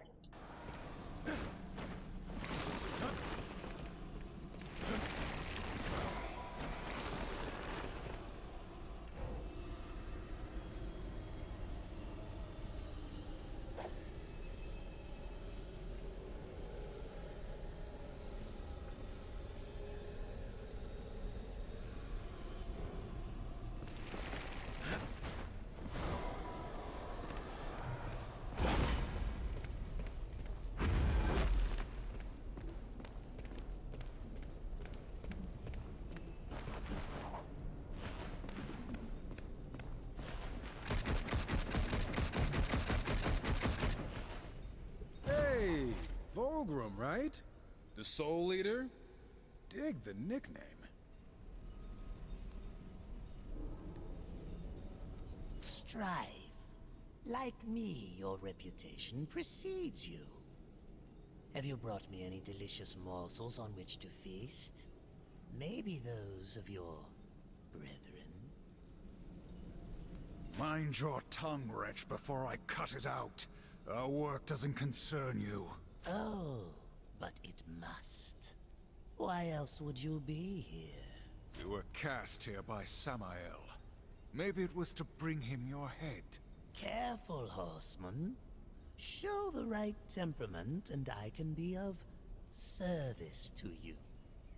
But you must first be of service to me. The Council does not negotiate with demons. Defy them and there will be a price. The Council has no power here. This realm is mine, and therefore subject to my rules. Killing me would prove tragic, as you would be trapped in the void for eternity. Now do I have your attention? Patience isn't my brother's thing. Or mine, now that I think about it. So get to the point. The Lords of Hell are forever in conflict. They seek power, control. Lucifer and Samael most of all. You are here because Lucifer attempts something unexpected. He now extends a hand to his enemies, offering something very desirable in exchange for their cooperation. And Moloch is one of them. Nothing in this world is without cost. If you wish to know more, we must enter into an agreement. A precious artifact has been stolen from me. I sought Samael's assistance in the matter, but perhaps you could recover it. That's all the info you're giving us. Go get an artifact. What the hell makes it so important? It's complicated. At this point, I'd rather kill you than help you. Council be damned. That would profit neither of us. It'll be worth your while. I give you my word. Oh, your word. Why didn't you say so? We'll do it. You can't be serious. Look at where we are. If you have a better idea, I'm all ears. I will provide a serpent hole for travel. And do be careful. The keeper of my artifact will be less than pleased to see you. No one is ever pleased to see us. That's kind of the idea. By the way, I think this will be of interest to you. I acquire them from time to time. They're yours. For the right price, of course.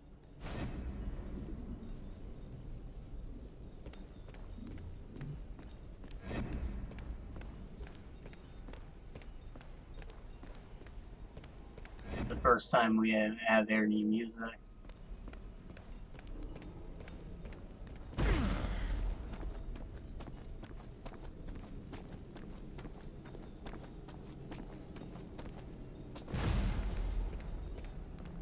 You hear the difference in their footsteps? Ours is all clanky, and his is just like leather slapping the floor. He's wearing.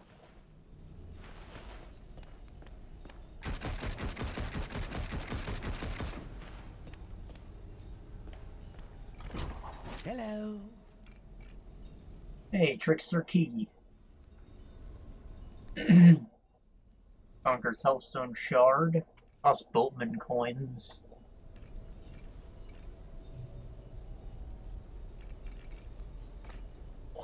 Upgrades. Potion uses up. Maybe when I get upgrades for my potions.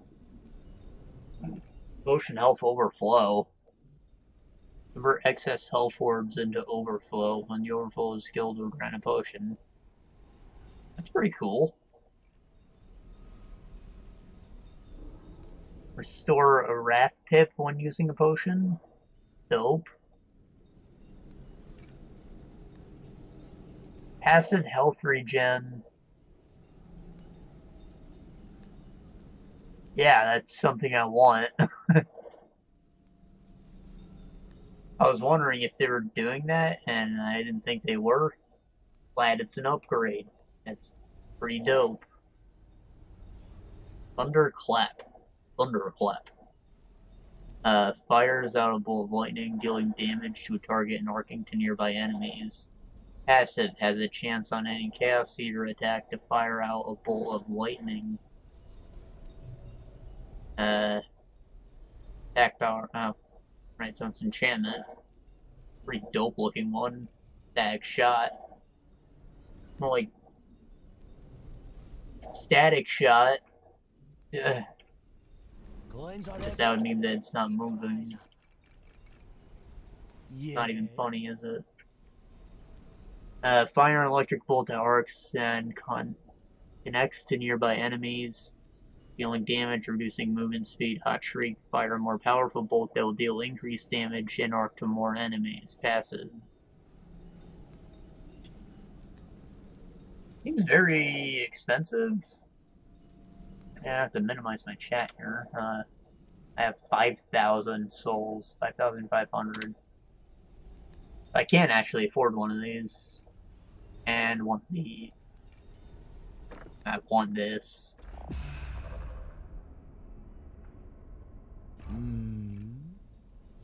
Now, do I want the thunderclap or the static shot?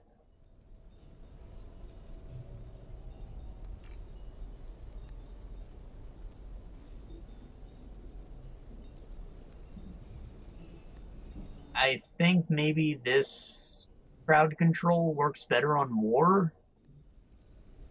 I'll get them both eventually, just because of the passive damage upgrade, but I don't know. He's already got something that like pierces through a ton of dudes, and it's a pretty big shot, so not too worried about his crowd control yet.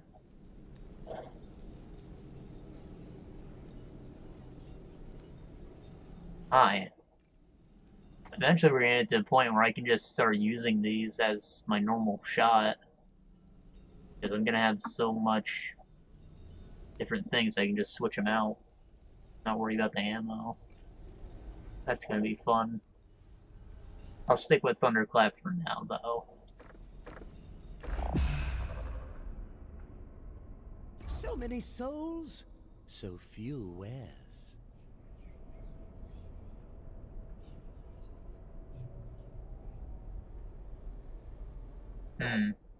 When it said fire out a bolt of lightning, I thought that was actually going to shoot something, and it looks like it might just be a stab. Which works. Not going to complain about that. And that passive ability is what I want. He also sells creature cores, which... And unless these are unique, I guess they're kind of useless. I guess I could use these to grind them out faster.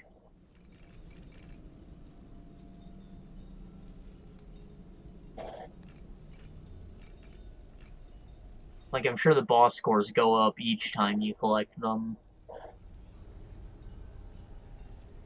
So, having several of these would just make it powerful right away. Or maybe those are monsters that you never get to fight. So then, got a new thing. Thunderclap. Yeah! It does do a little shoot, but it's also a stab. As opposed to this, which takes a little while to charge up, but it has 3 levels of charge, I think the description said, so it's probably a little more powerful.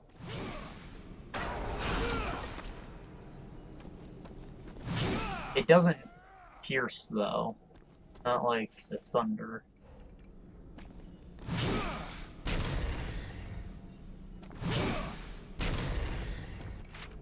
Cool.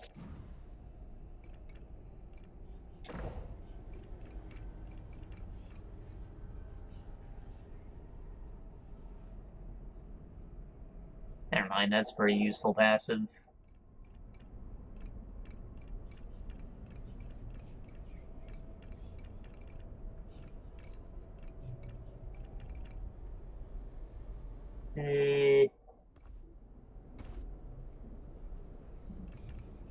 You actually afford another thing. Come. See what I've got to offer. I'm not necessarily close to finishing any of these, so I don't really want to buy one. I want that immediate gratification out of whatever I buy from this.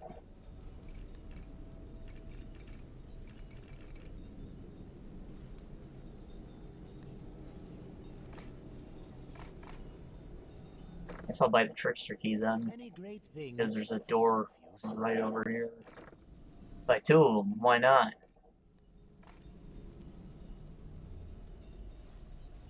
Do be careful with yourselves. Creature cores. Welcome to the creature core menu. Creature cores that you collect from enemies and Vulgrim can be slotted to activate unique augmentations to boost stats and abilities for both War and Strife. There are 2 creature cores. Purple or minor, which drop from smaller enemies, and orange or major, drop from elite enemies and bosses.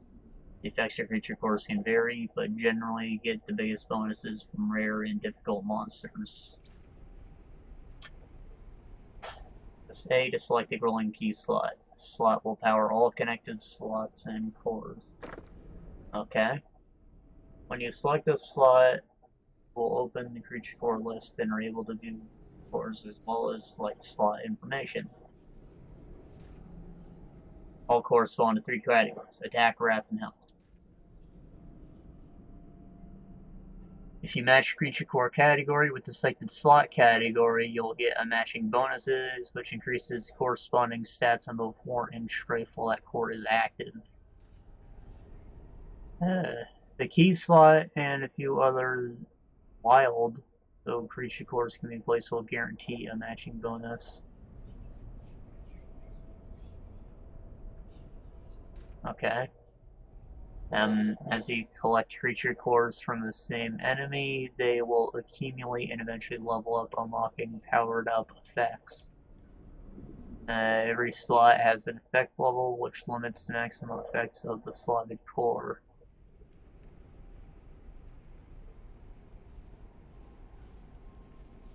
Interesting.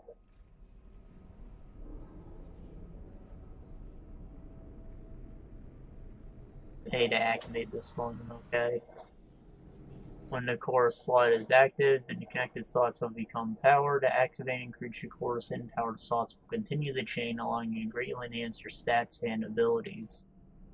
Press X to remove the creature cores, so place the core back in your inventory slot will be cleared. Removing a core also removes power to connected nodes. Be mindful of the flow of power as you experiment with slotted core layout. You never lose the creature cores you have collected, and each one does something different. Experiment and always be on the lookout for new creature types. Alright, so it incentivizes you to kill all the fodder enemies. It looks like going down leads to a bunch of wild things, which might be good early on.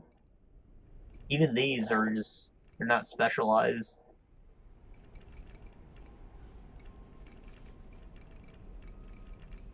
So maybe I want to go down here first, while I don't have a ton of cores to work with.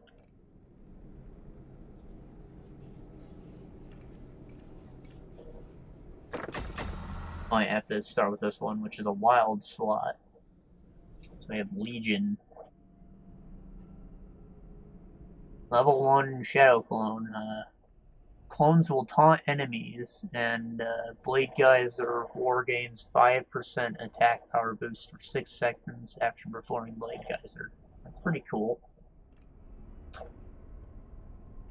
Increase Wrath power. And none special, but it looks like it gets pretty powerful.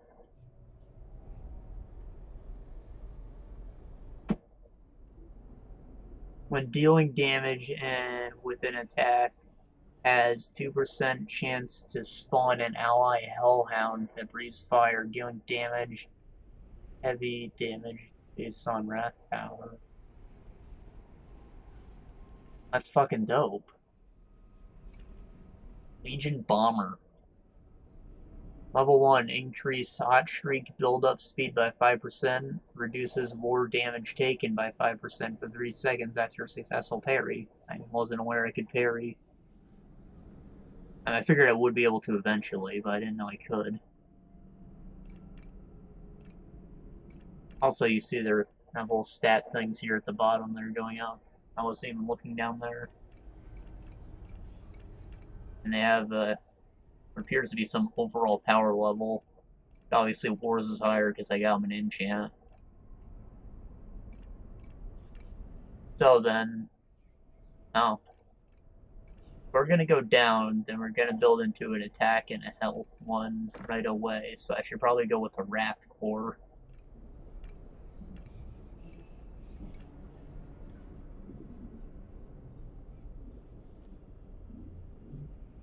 These give me a good incentive to use the abilities more.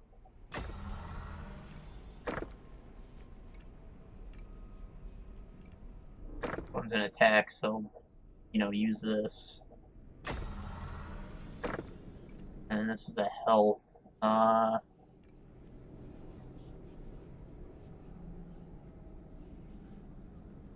Both of these are really useful. And this one's less useful, I guess, but it sounds cool.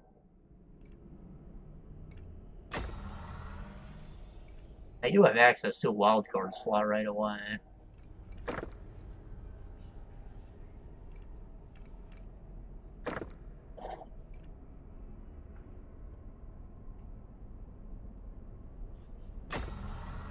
So both of these are locked to level 1, which means I should try and weigh out which core I put in it based on which is more useful.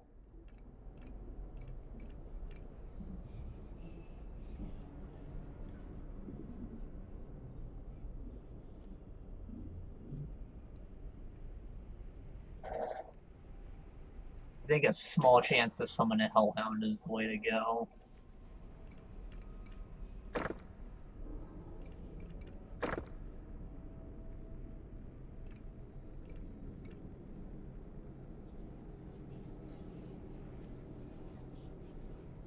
Yeah, I'll just put this here for now. What's the harm?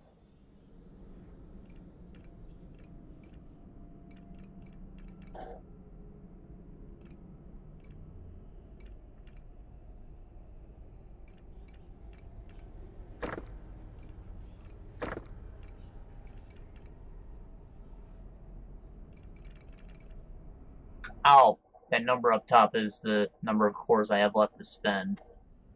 I wonder what the 1 was. It's the orange one, because I haven't made it to a big slot yet. I guess I technically have enough to make it to a big slot, but kind of, I have an attack one, which is all the way at the end, so I could put it here, but nah. Then again, would I be an idiot? Suppose I would. Alright, let's move these around ever so slightly.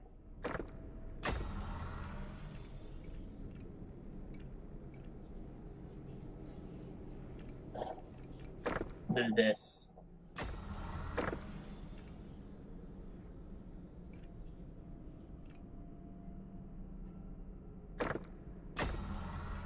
Would you look at that? I made it to a matching bonus. I didn't even realize I was gonna do that.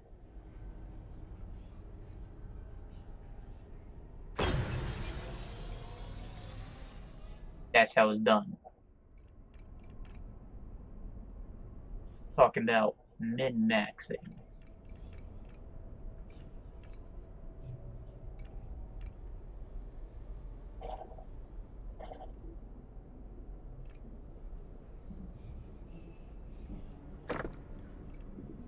Hold on.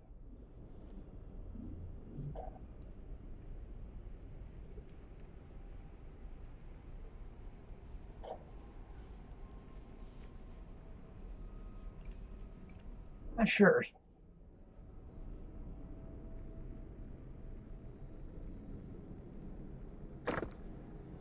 I think maybe just having more wrath power could be better. So we're gonna switch that, because this gives me the effect. It just makes the effect a little better. Switch those around.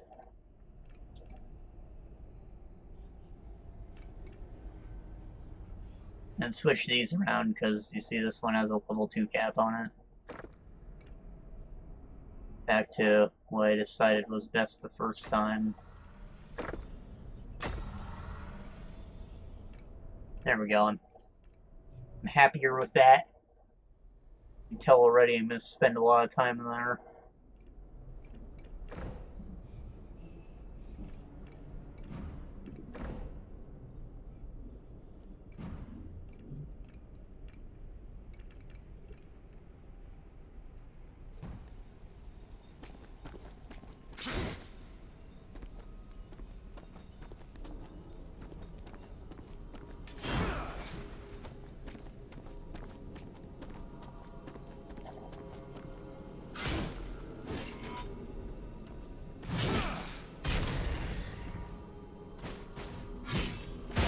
This is the door, right? Yeah, it looks like it. Do I maybe need to open up all the other doors? Like there's a handful of them.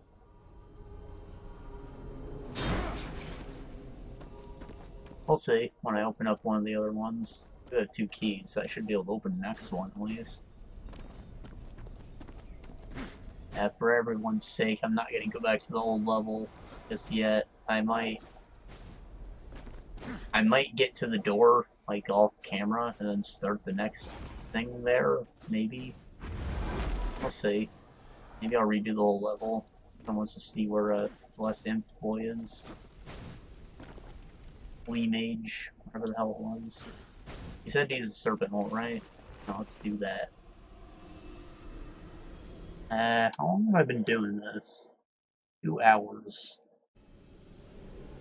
Ah!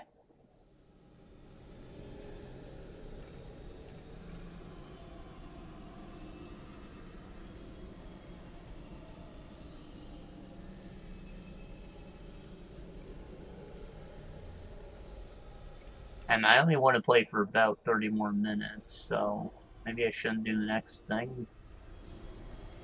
Or rush through this and grab the door. We'll see what it's like to replay a level. I don't know. Get more creature cores. Or level up the ones I have. Find that last flea mage. I think it said I was only missing one. Samael's fortress is under attack. The council, his enemies.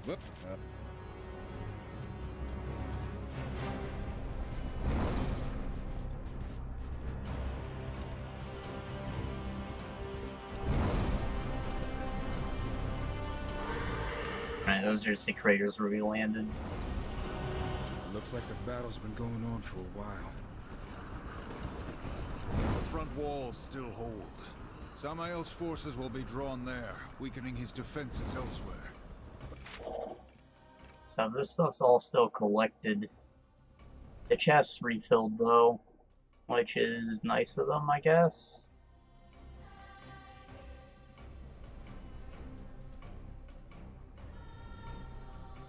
Sure. Wait, are you suggesting we sneak in? Good call, but that doesn't sound like it. It's strategic. Right.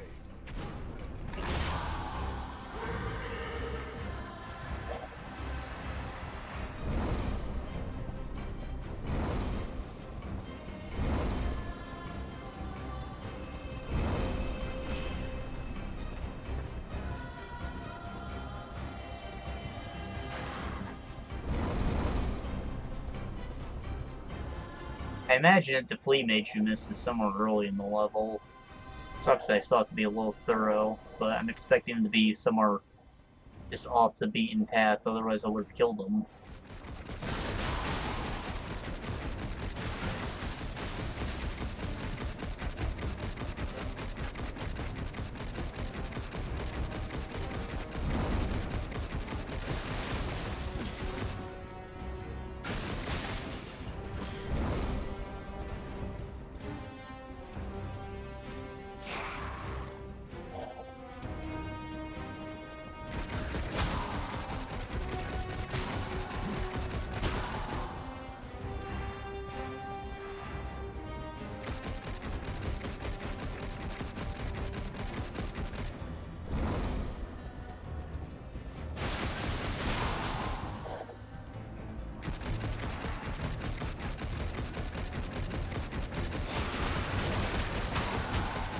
Like maybe this guy? Oh, I have to kill them all over again by the looks of it. Oh well, I guess it simplifies things in a way.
Oh.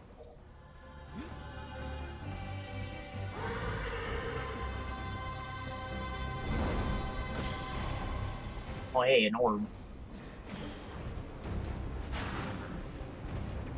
Fine.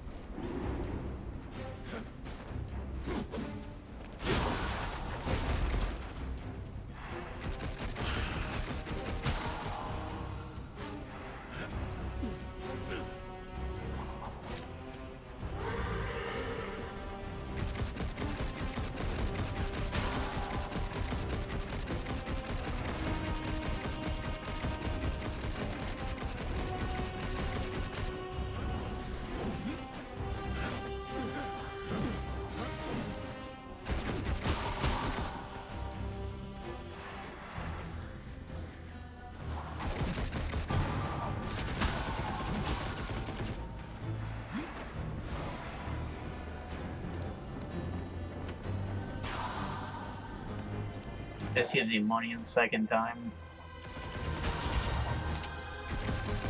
Better than nothing, isn't it?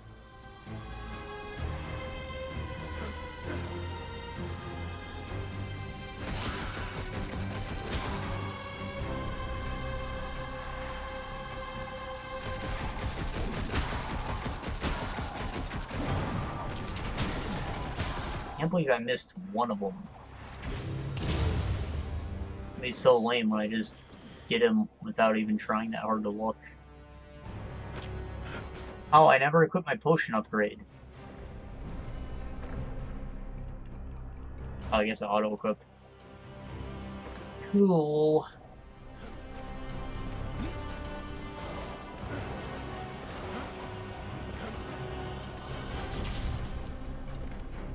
Oh.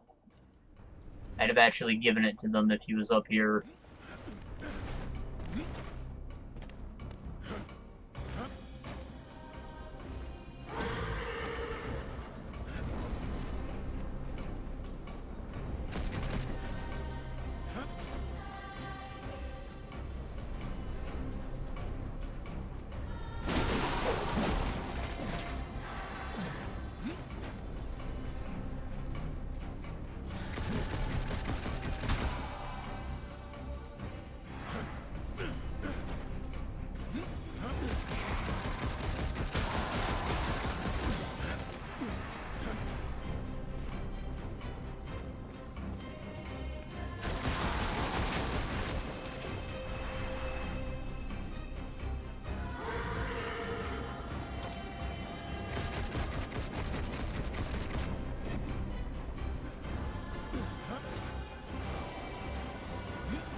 Some action already. A simple warm-up.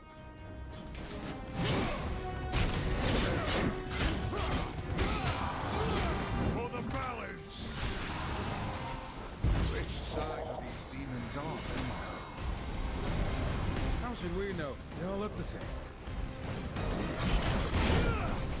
Sorry, that was insensitive.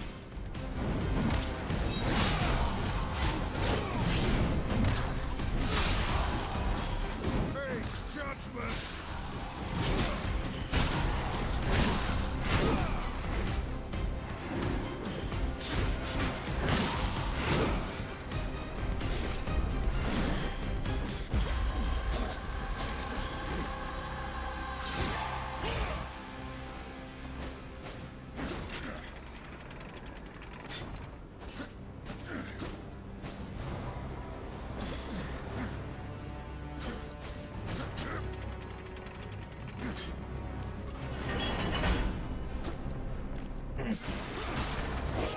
That's a handy button to have.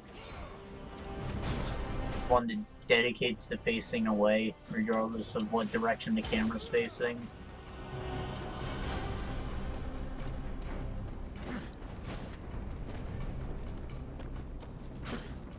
helps avoid me jumping up the wall.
That's a long way down.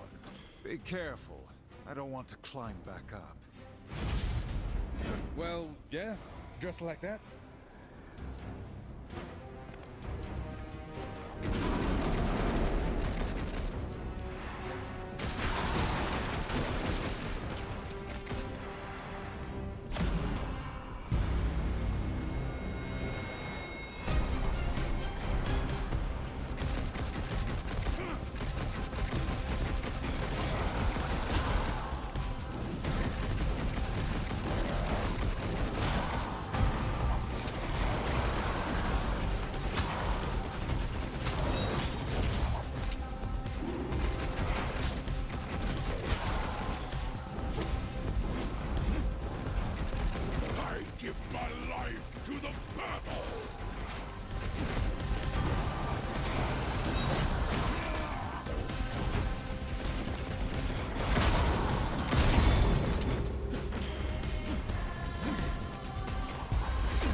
Mission was thin. I don't like Nor do I. Perhaps the Council trusts we'll make do? it. Or they're testing us. Still. We're bound now as enforcers of the balance. Test or not, we follow orders. Hey, I know what I signed up for. I'm just saying. No! For now, our concern is with Samael, if he's still alive. I guarantee whoever's attacking Sammy is underestimated. We won't.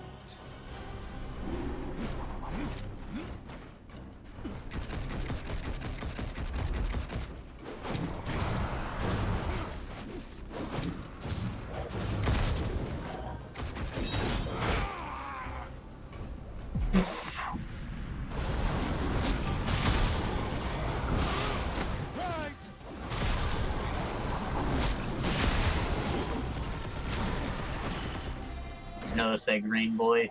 That was a summon. He tore a dude's ass apart. He said it was based on the raft damage, so that means that he scales. So he's always gonna tear ass apart.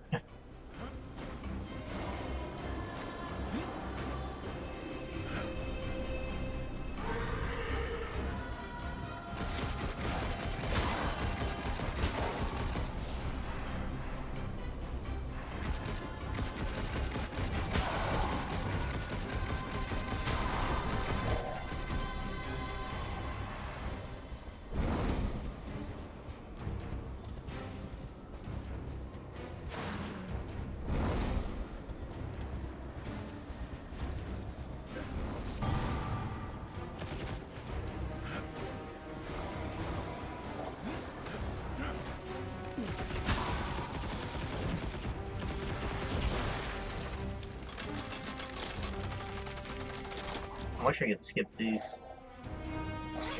It was nice enough to let me skip the intro cutscene, but still, a little more would be appreciated.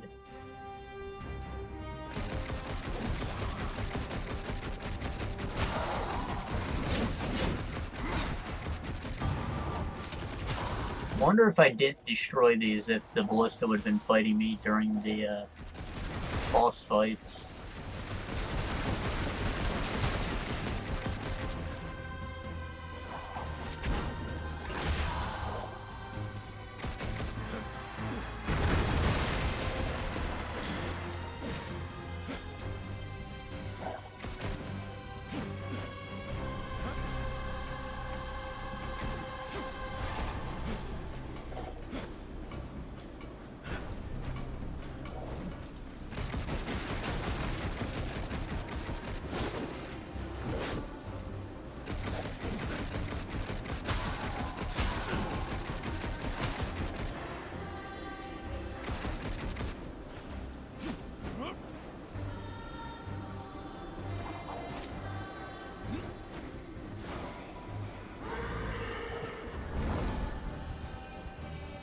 No!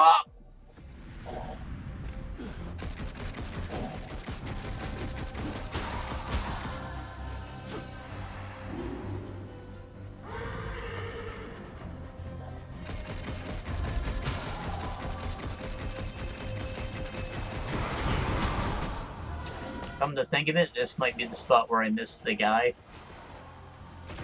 Because I feel like I wasn't super thorough of this area down here.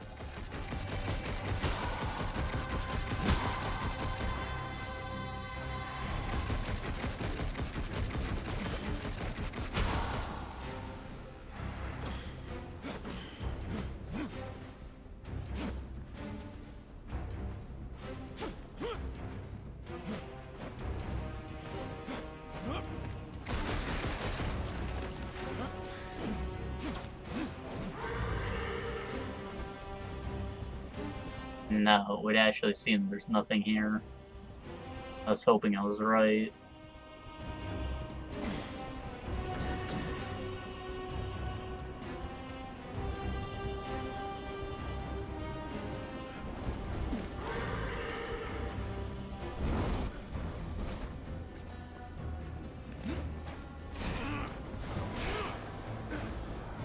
Bah.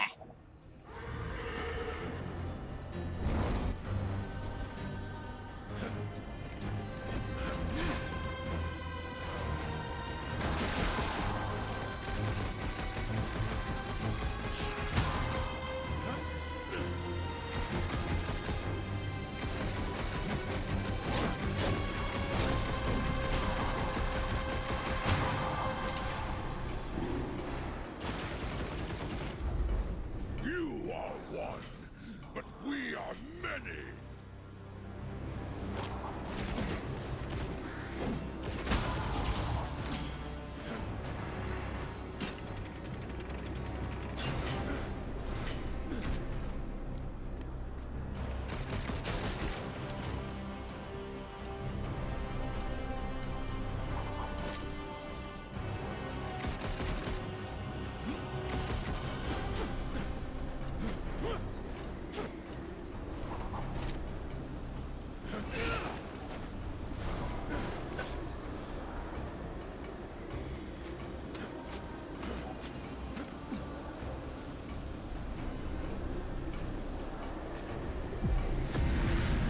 Damn.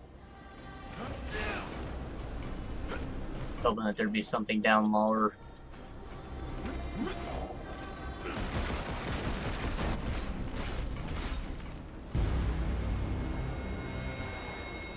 Destroy it all.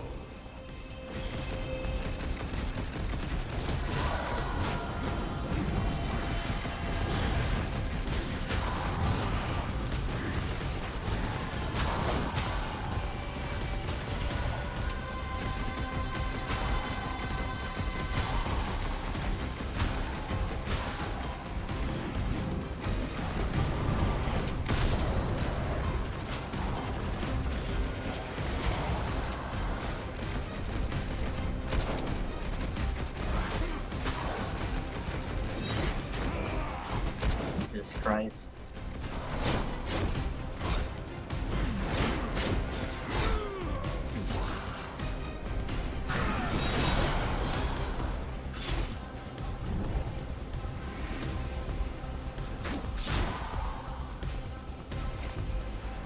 Alright, we've got half of them.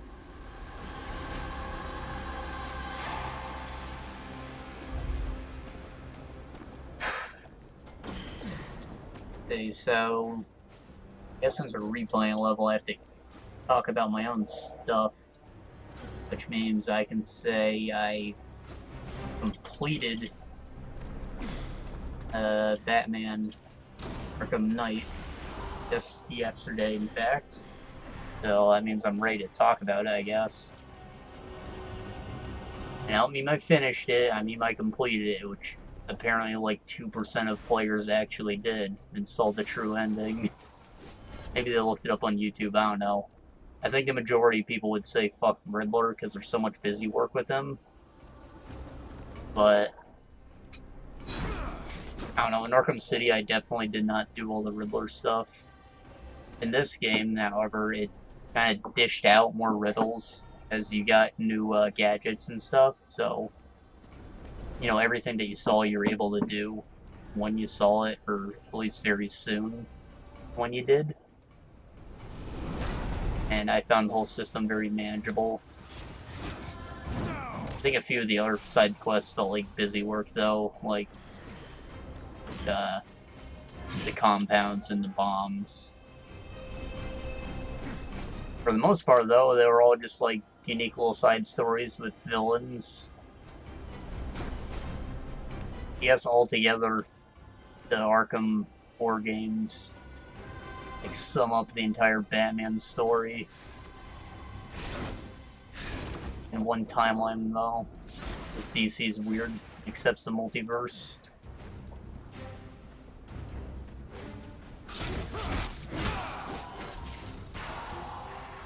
Anyways, I thought all the side content was mostly worthwhile. The actual Arkham Knight related stuff was a bit eh. In terms of side content, Riddler stuff, I don't know, there could have been less, but it was still fun-ish. If I was manageable, I didn't mind. So I think it took me roughly 50 hours to do all the main game stuff, and then each piece of side content was about half an hour each. They're all very short, very bland too. Like, there wasn't enough time to tell anything of substance story-wise. They didn't add much. And in all of them, you're playing some kind of lesser version of Batman. So, like, all your abilities are stripped down, the stuff that you've been using the whole game, gone. But all the scenarios are way harder because, you know, it's back to normal, so everyone has freaking guns. I don't know, I was not a fan of them. The Red Hood one was interesting, though, because he actually had, like, live ammo guns. You can just press L to auto-kill guys. Kind of dope. Even if it did block you into an animation, which made it kind of dangerous to do. Samael certainly knows how to Like, all of them followed the same formula, too.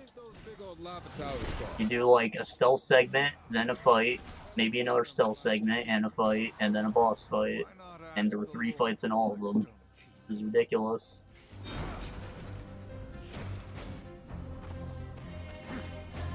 The one, the Catwoman one, was especially dumb, because the final thing was just, like, fight a crap ton of enemies while the floor was getting smaller, and it would damage you. And then you're flying around the whole time, and then your finishing moves move your character around into the electric floors, and it took me way too long to finish. Anyways, DLC's bad, main game alright. I thought the story was very good. The game is freaking gorgeous.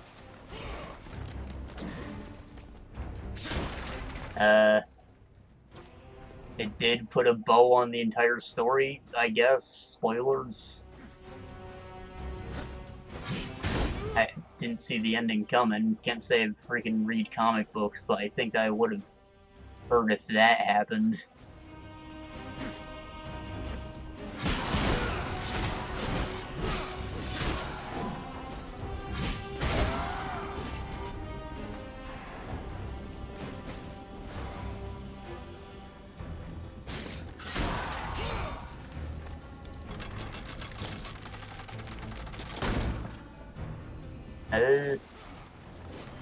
Now on to the gameplay, I guess. The controversial thing was the Bat Tank. Batman doesn't kill people, right? But he has a fucking tank. Your concussive rounds, it's totally cool. Yeah, whatever. I think the game made you spend way too much time in the tank. One of the villain boss fights even boiled down to a literal tank battle, and that kind of pissed me off because he was like a really cool enemy that I wanted to fight. I guess he was technically a boss in one of the other games, but I didn't play that one.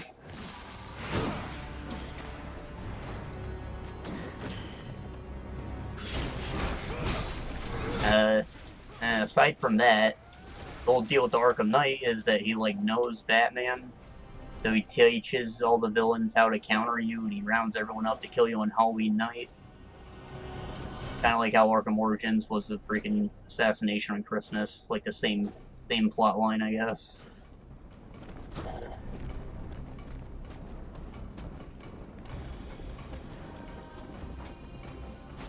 Oh boy.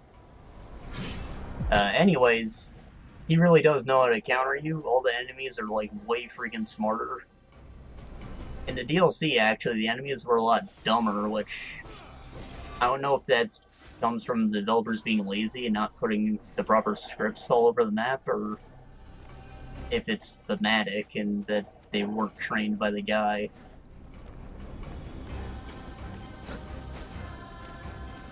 Anyways, very difficult, however, you also become ridiculously powerful. Like, you get the ability to auto-kill 3 dudes, and that can be upgraded to 5. And you can unleash a super move after 5 takedowns, so you can make that 6 just insta-kills. Which basically lets you take out an entire combat scenario sometimes.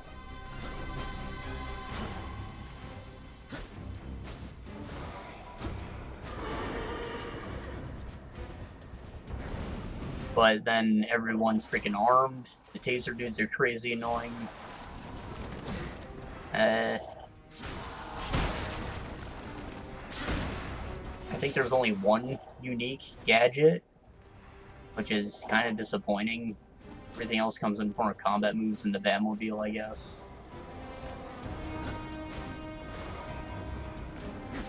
Anyways, overall, there's just like more Arkham. Normally, I'd say the combat's repetitive, but because they made the enemies adapt so hard to what you're doing, it's actually pretty challenging. Like, they don't just wait while you destroy a guy, take turns hitting you. They actually, you can get attacked by several dudes at once. And not even in, like, a counterable situation. You can be countering a guy and you'll get shot by someone, so you actually have to keep an eye out for that kind of thing.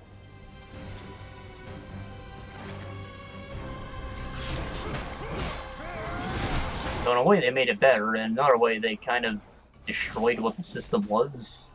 I don't know how I feel about it. You are judged. Anyways, game was alright. I'd probably say finish it and look up the ending. Not sure if that was all entirely worth my 50 hours.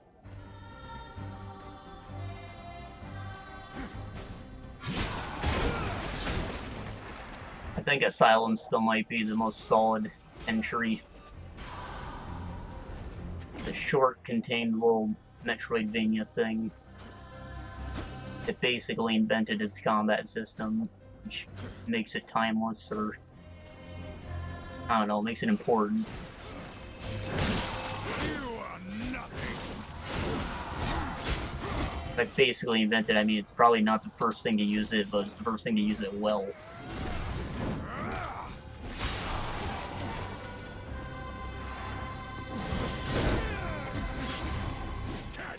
Horseman.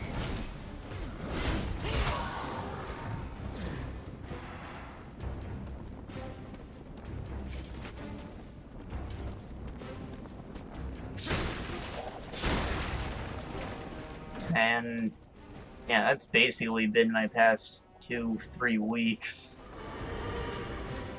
I didn't want to play anything else because I was waiting for this.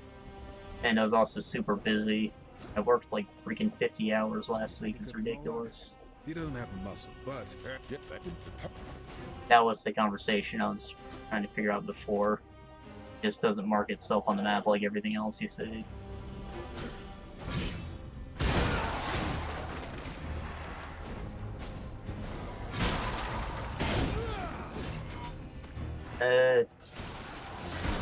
No, actually, I finished a single run of Outward with my brother. Finally got him to boot it back up, and we actually made it all the way to the end. I'm a little surprised, to be honest, but it was a fun time. I think I briefly talked about the game before, so I don't know what to say about it.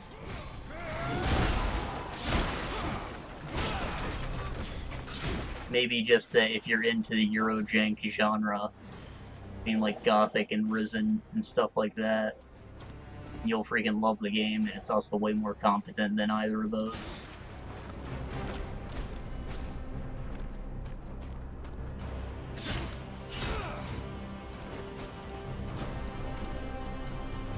And in my mind, the people who are into those games already have their eye on it, so hopefully that just convinced them.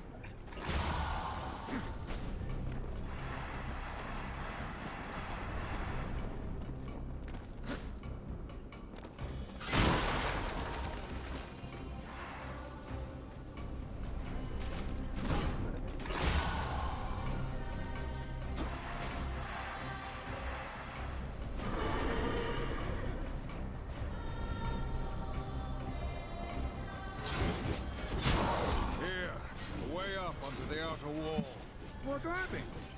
Ever consider wearing some lighter gear? How many guys have I killed? 8? 2 more. I guess I can technically come back wherever before the fog wall, but I don't know if they're both on the bridge. And again, I'm not sure where else to look at the moment.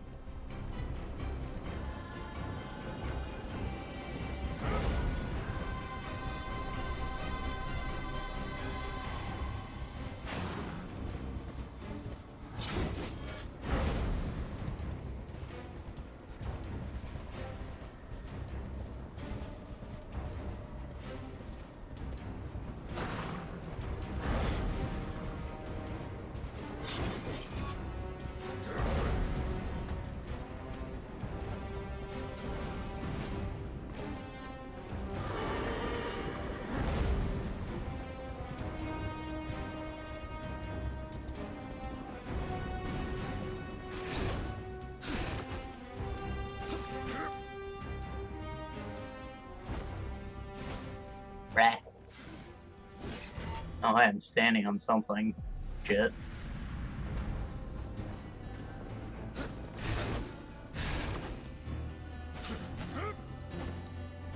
Damn it.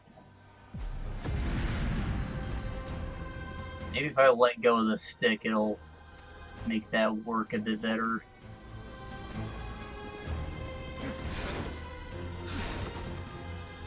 Okay, let go. Now hold up. No. Hold up. Hold up, or... I did it.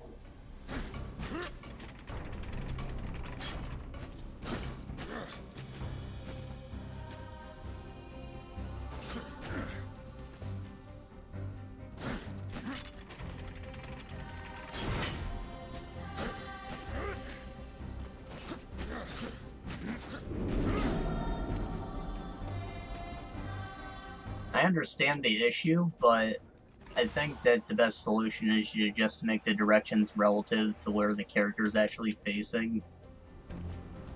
Like tank controls, almost.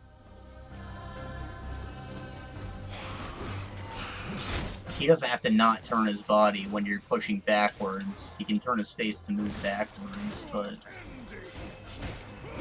I don't know.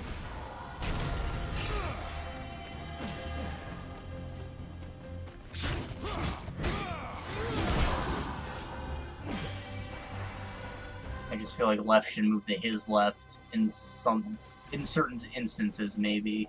Like when he's on a wall, maybe. I can switch the movement algorithm.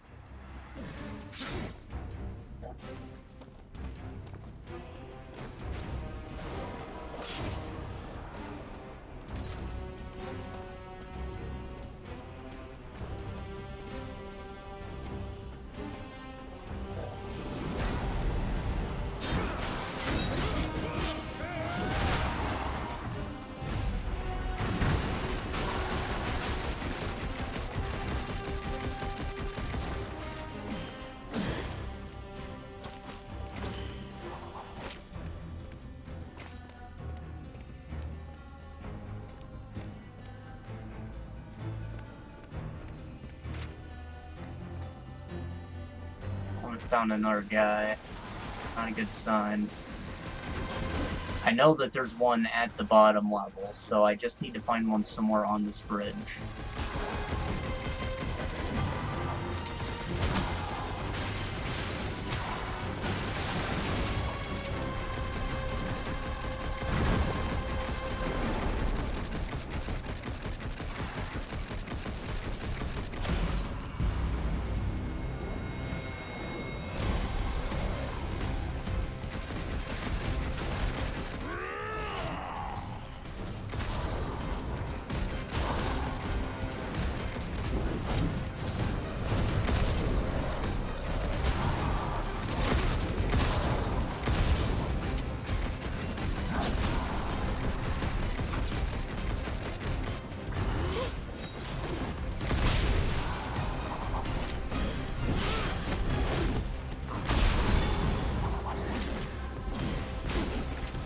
Bodied.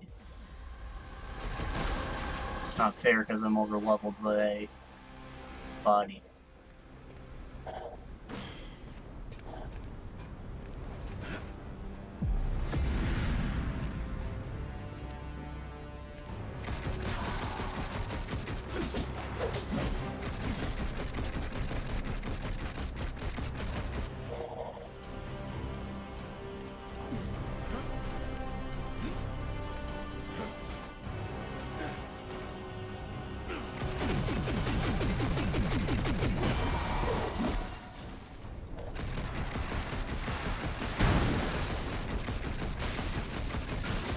There he is. There's the guy.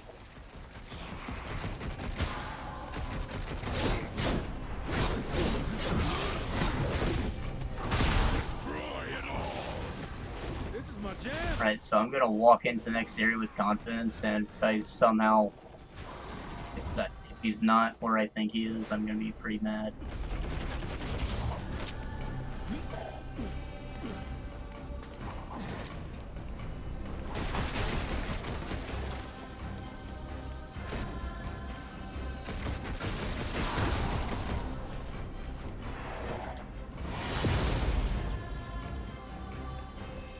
Can't wait to see this dude get fucking shredded.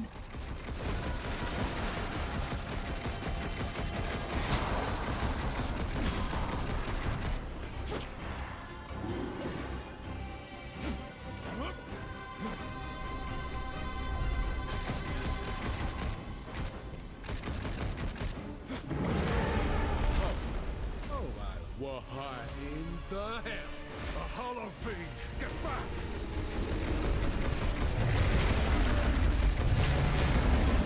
Damn, this guy is big. Who could command such a thing? Not Moloch, that's for sure.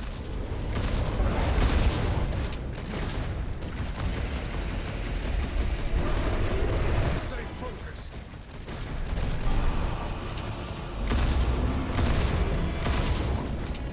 Hold on, if it's called the Hollow Fiend, wouldn't it be related to the Hollow Lord or whatever the hell? Or is that only an Earth thing?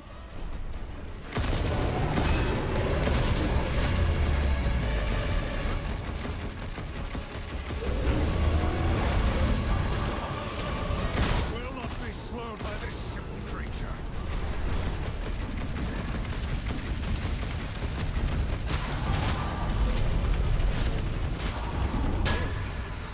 I hope there are more of those. We've delayed long enough. We must reach sunlight. Oh yeah, we got that out of it. Our Hollow Fiend core.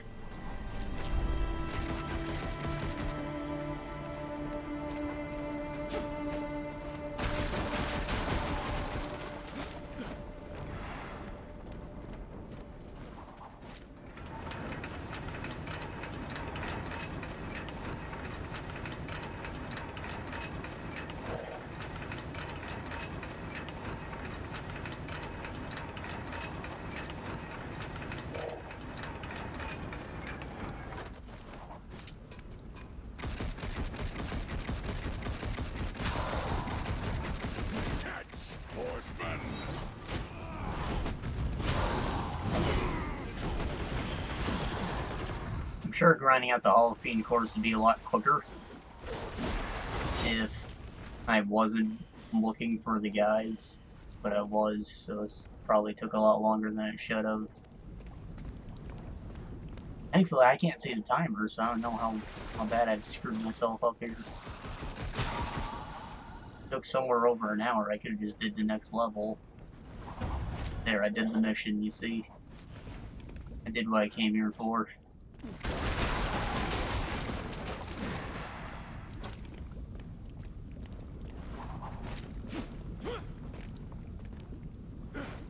I wonder if the cutscenes are gone in New Game Plus. Assuming that exists. Again, I'm 90% sure it didn't give me a difficulty select. So I'm assuming apocalyptic means New Game Plus. Or something of that nature.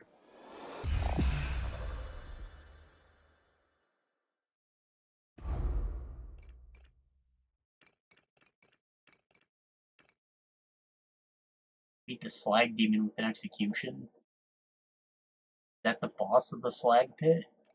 Makes sense. 8 levels on hard. 17 levels on hard. Yeah, it might want me to play the game 3 times, and that's why I need to collect 3 cores to upgrade a thing. Maybe. I don't know. I'll stream it once and I'll do that in my free time, I suppose.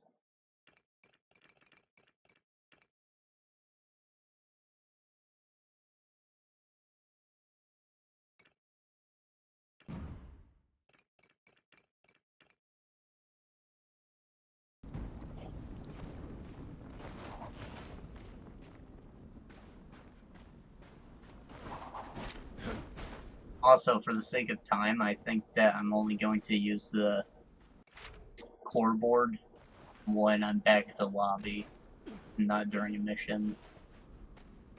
It's kind of a courtesy thing you do when you play hack and slash games with friends. Co-op ones like Champions of Norath and stuff. Baldur's Gate Dark Alliance. Opening the inventory constantly is stupid. Crystal Caravans actually had a unique way of getting around that by making everyone play on a Game Boy. So you play the game on the TV, but your inventory and stuff would be on the Game Boy, so everyone can casually access that without interrupting the game.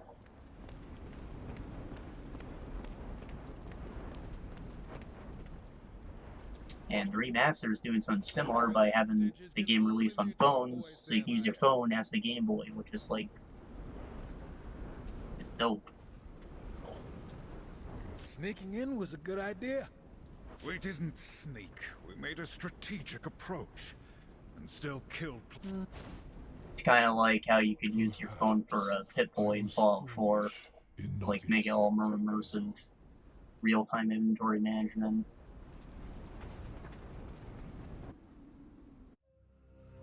If I didn't need a second device, I'd say that's the future. Maybe in VR. Samael sent us here for a reason. Let's discover why.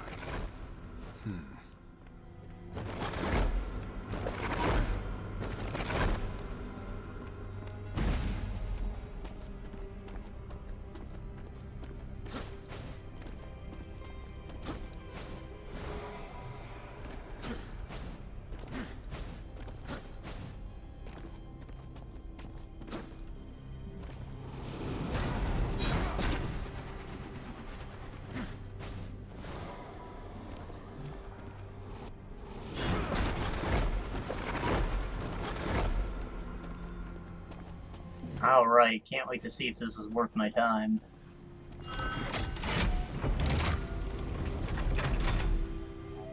Gold door.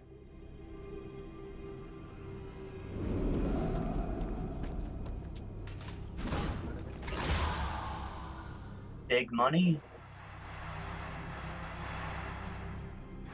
About 500, give or take. 3 Boatman coins, alright.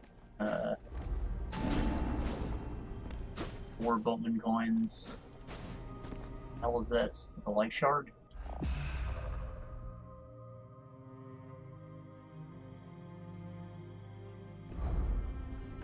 Owl one, so I can purchase another one and get a full life upgrade for Strife.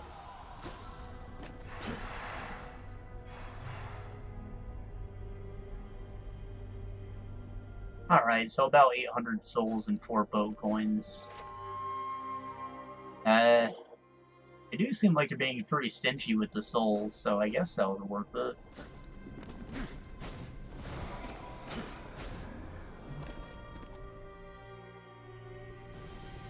I can definitely buy the other enchant for Strife.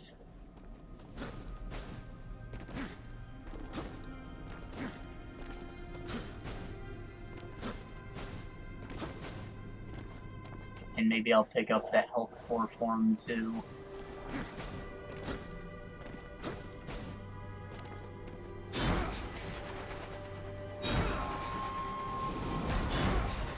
Can't do this until I open up the chest. Weird.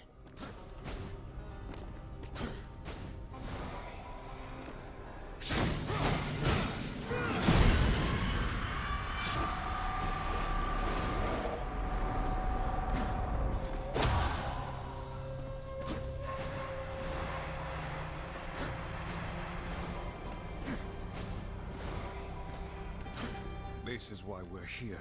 We knew we'd need it. Yeah? And just what is it? Allow me to demonstrate. If you're done showing off, Samael's associate awaits? You almost sound jealous. Please.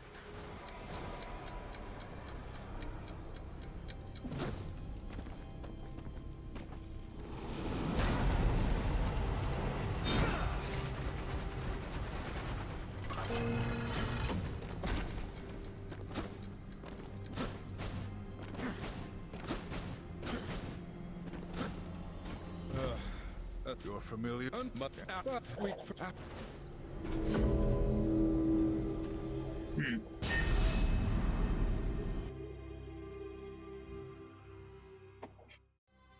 Alright, so I'm gonna shop, and then I guess that'll be the end of our sesh. So far, I think the game's pretty dope. And, you know, if it's fun alone, it's obviously even funner with friends. I'm sure this is a fucking blast with a buddy. So that's a good thing to keep in mind. Maybe I'll pull it out one day and have a good time with someone. As far as Diablo comparisons go, throw that out the fucking window. This shit's like Gauntlet.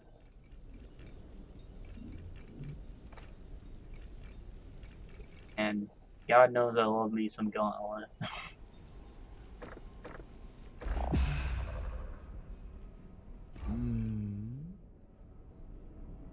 Get some serious Dark Legacy / Legends vibes from it. I think Legends was the original release of the game. And it got re-released as 64 in Dark Legacy on the GameCube, which is the one I played. We're all on the same page. We're all the same game. I'm sure someone's played one of them. I don't know why I didn't read that. It technically told me what it did. Right, yeah, it does stuff. It doesn't say that it's charged up, though, so I'm curious to know if it's rapid fire or not.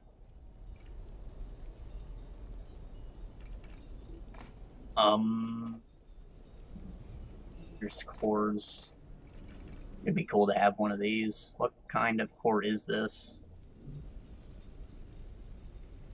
It doesn't tell me. Should I buy it? Or...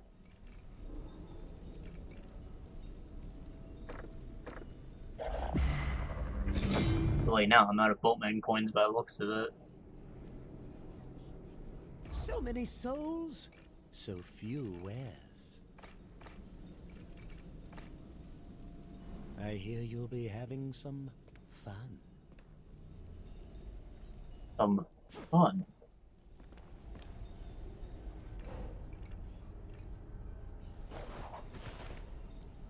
On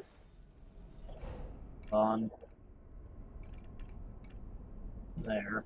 So, yeah, it is a rapid fire thing. And it takes ammo, but it also eats away very slowly.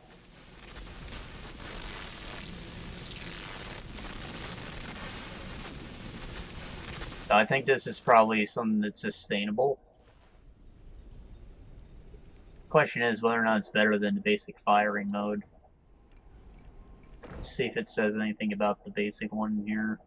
Fire basic bullets, simple and effective, has infinite ammo, hot streaker, increases fire rate. I guess that's the difference, but this gets stronger, so, you know.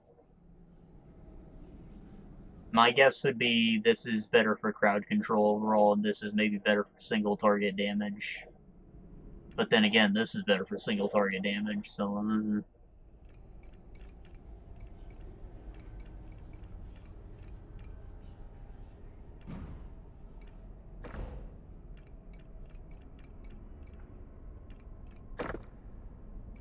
I don't have any cores to spend. So, yeah. I guess we're good. Said this game is dope. Want to keep playing it? Let's see. So normally I've been doing like once a week, but I don't know. The snow has finally come. Like literally the first day of December, we got a big ass storm. There's like a ½ inch of ice on everything. That storm had literally all the different winter weathers combined. It was ridiculous. And I lost power for a couple of days because all the trees got weighed down onto the power lines. Anyways, point is, when the weather's shitty, no one wants to drive, so I'm less busy at work, I get kicked out more often, have more time to myself to do stuff that I need before doing this, which means, hopefully, I'll be able to do this a little more often. And also, it helps that we're doing a game that, like, I haven't played before, so I want to keep getting into it. So, I don't know, hopefully I'll play again tomorrow, because I don't even work. So, like, I don't have much of an excuse, but otherwise, I don't know, it's not something I can do every day, because I don't have the best internet, but, you know, I'll try to do this a bit more frequently. I don't think this game's crazy long, though, so I don't want to expend it all. Not that I don't have other stuff to get to. Anyways, see you tomorrow, I guess. And if not, I don't know, Saturday's a possibility. The weekends are going to be the busiest days of the week, always. But, I don't know, not off the table. So I will see you guys then. Bye-bye.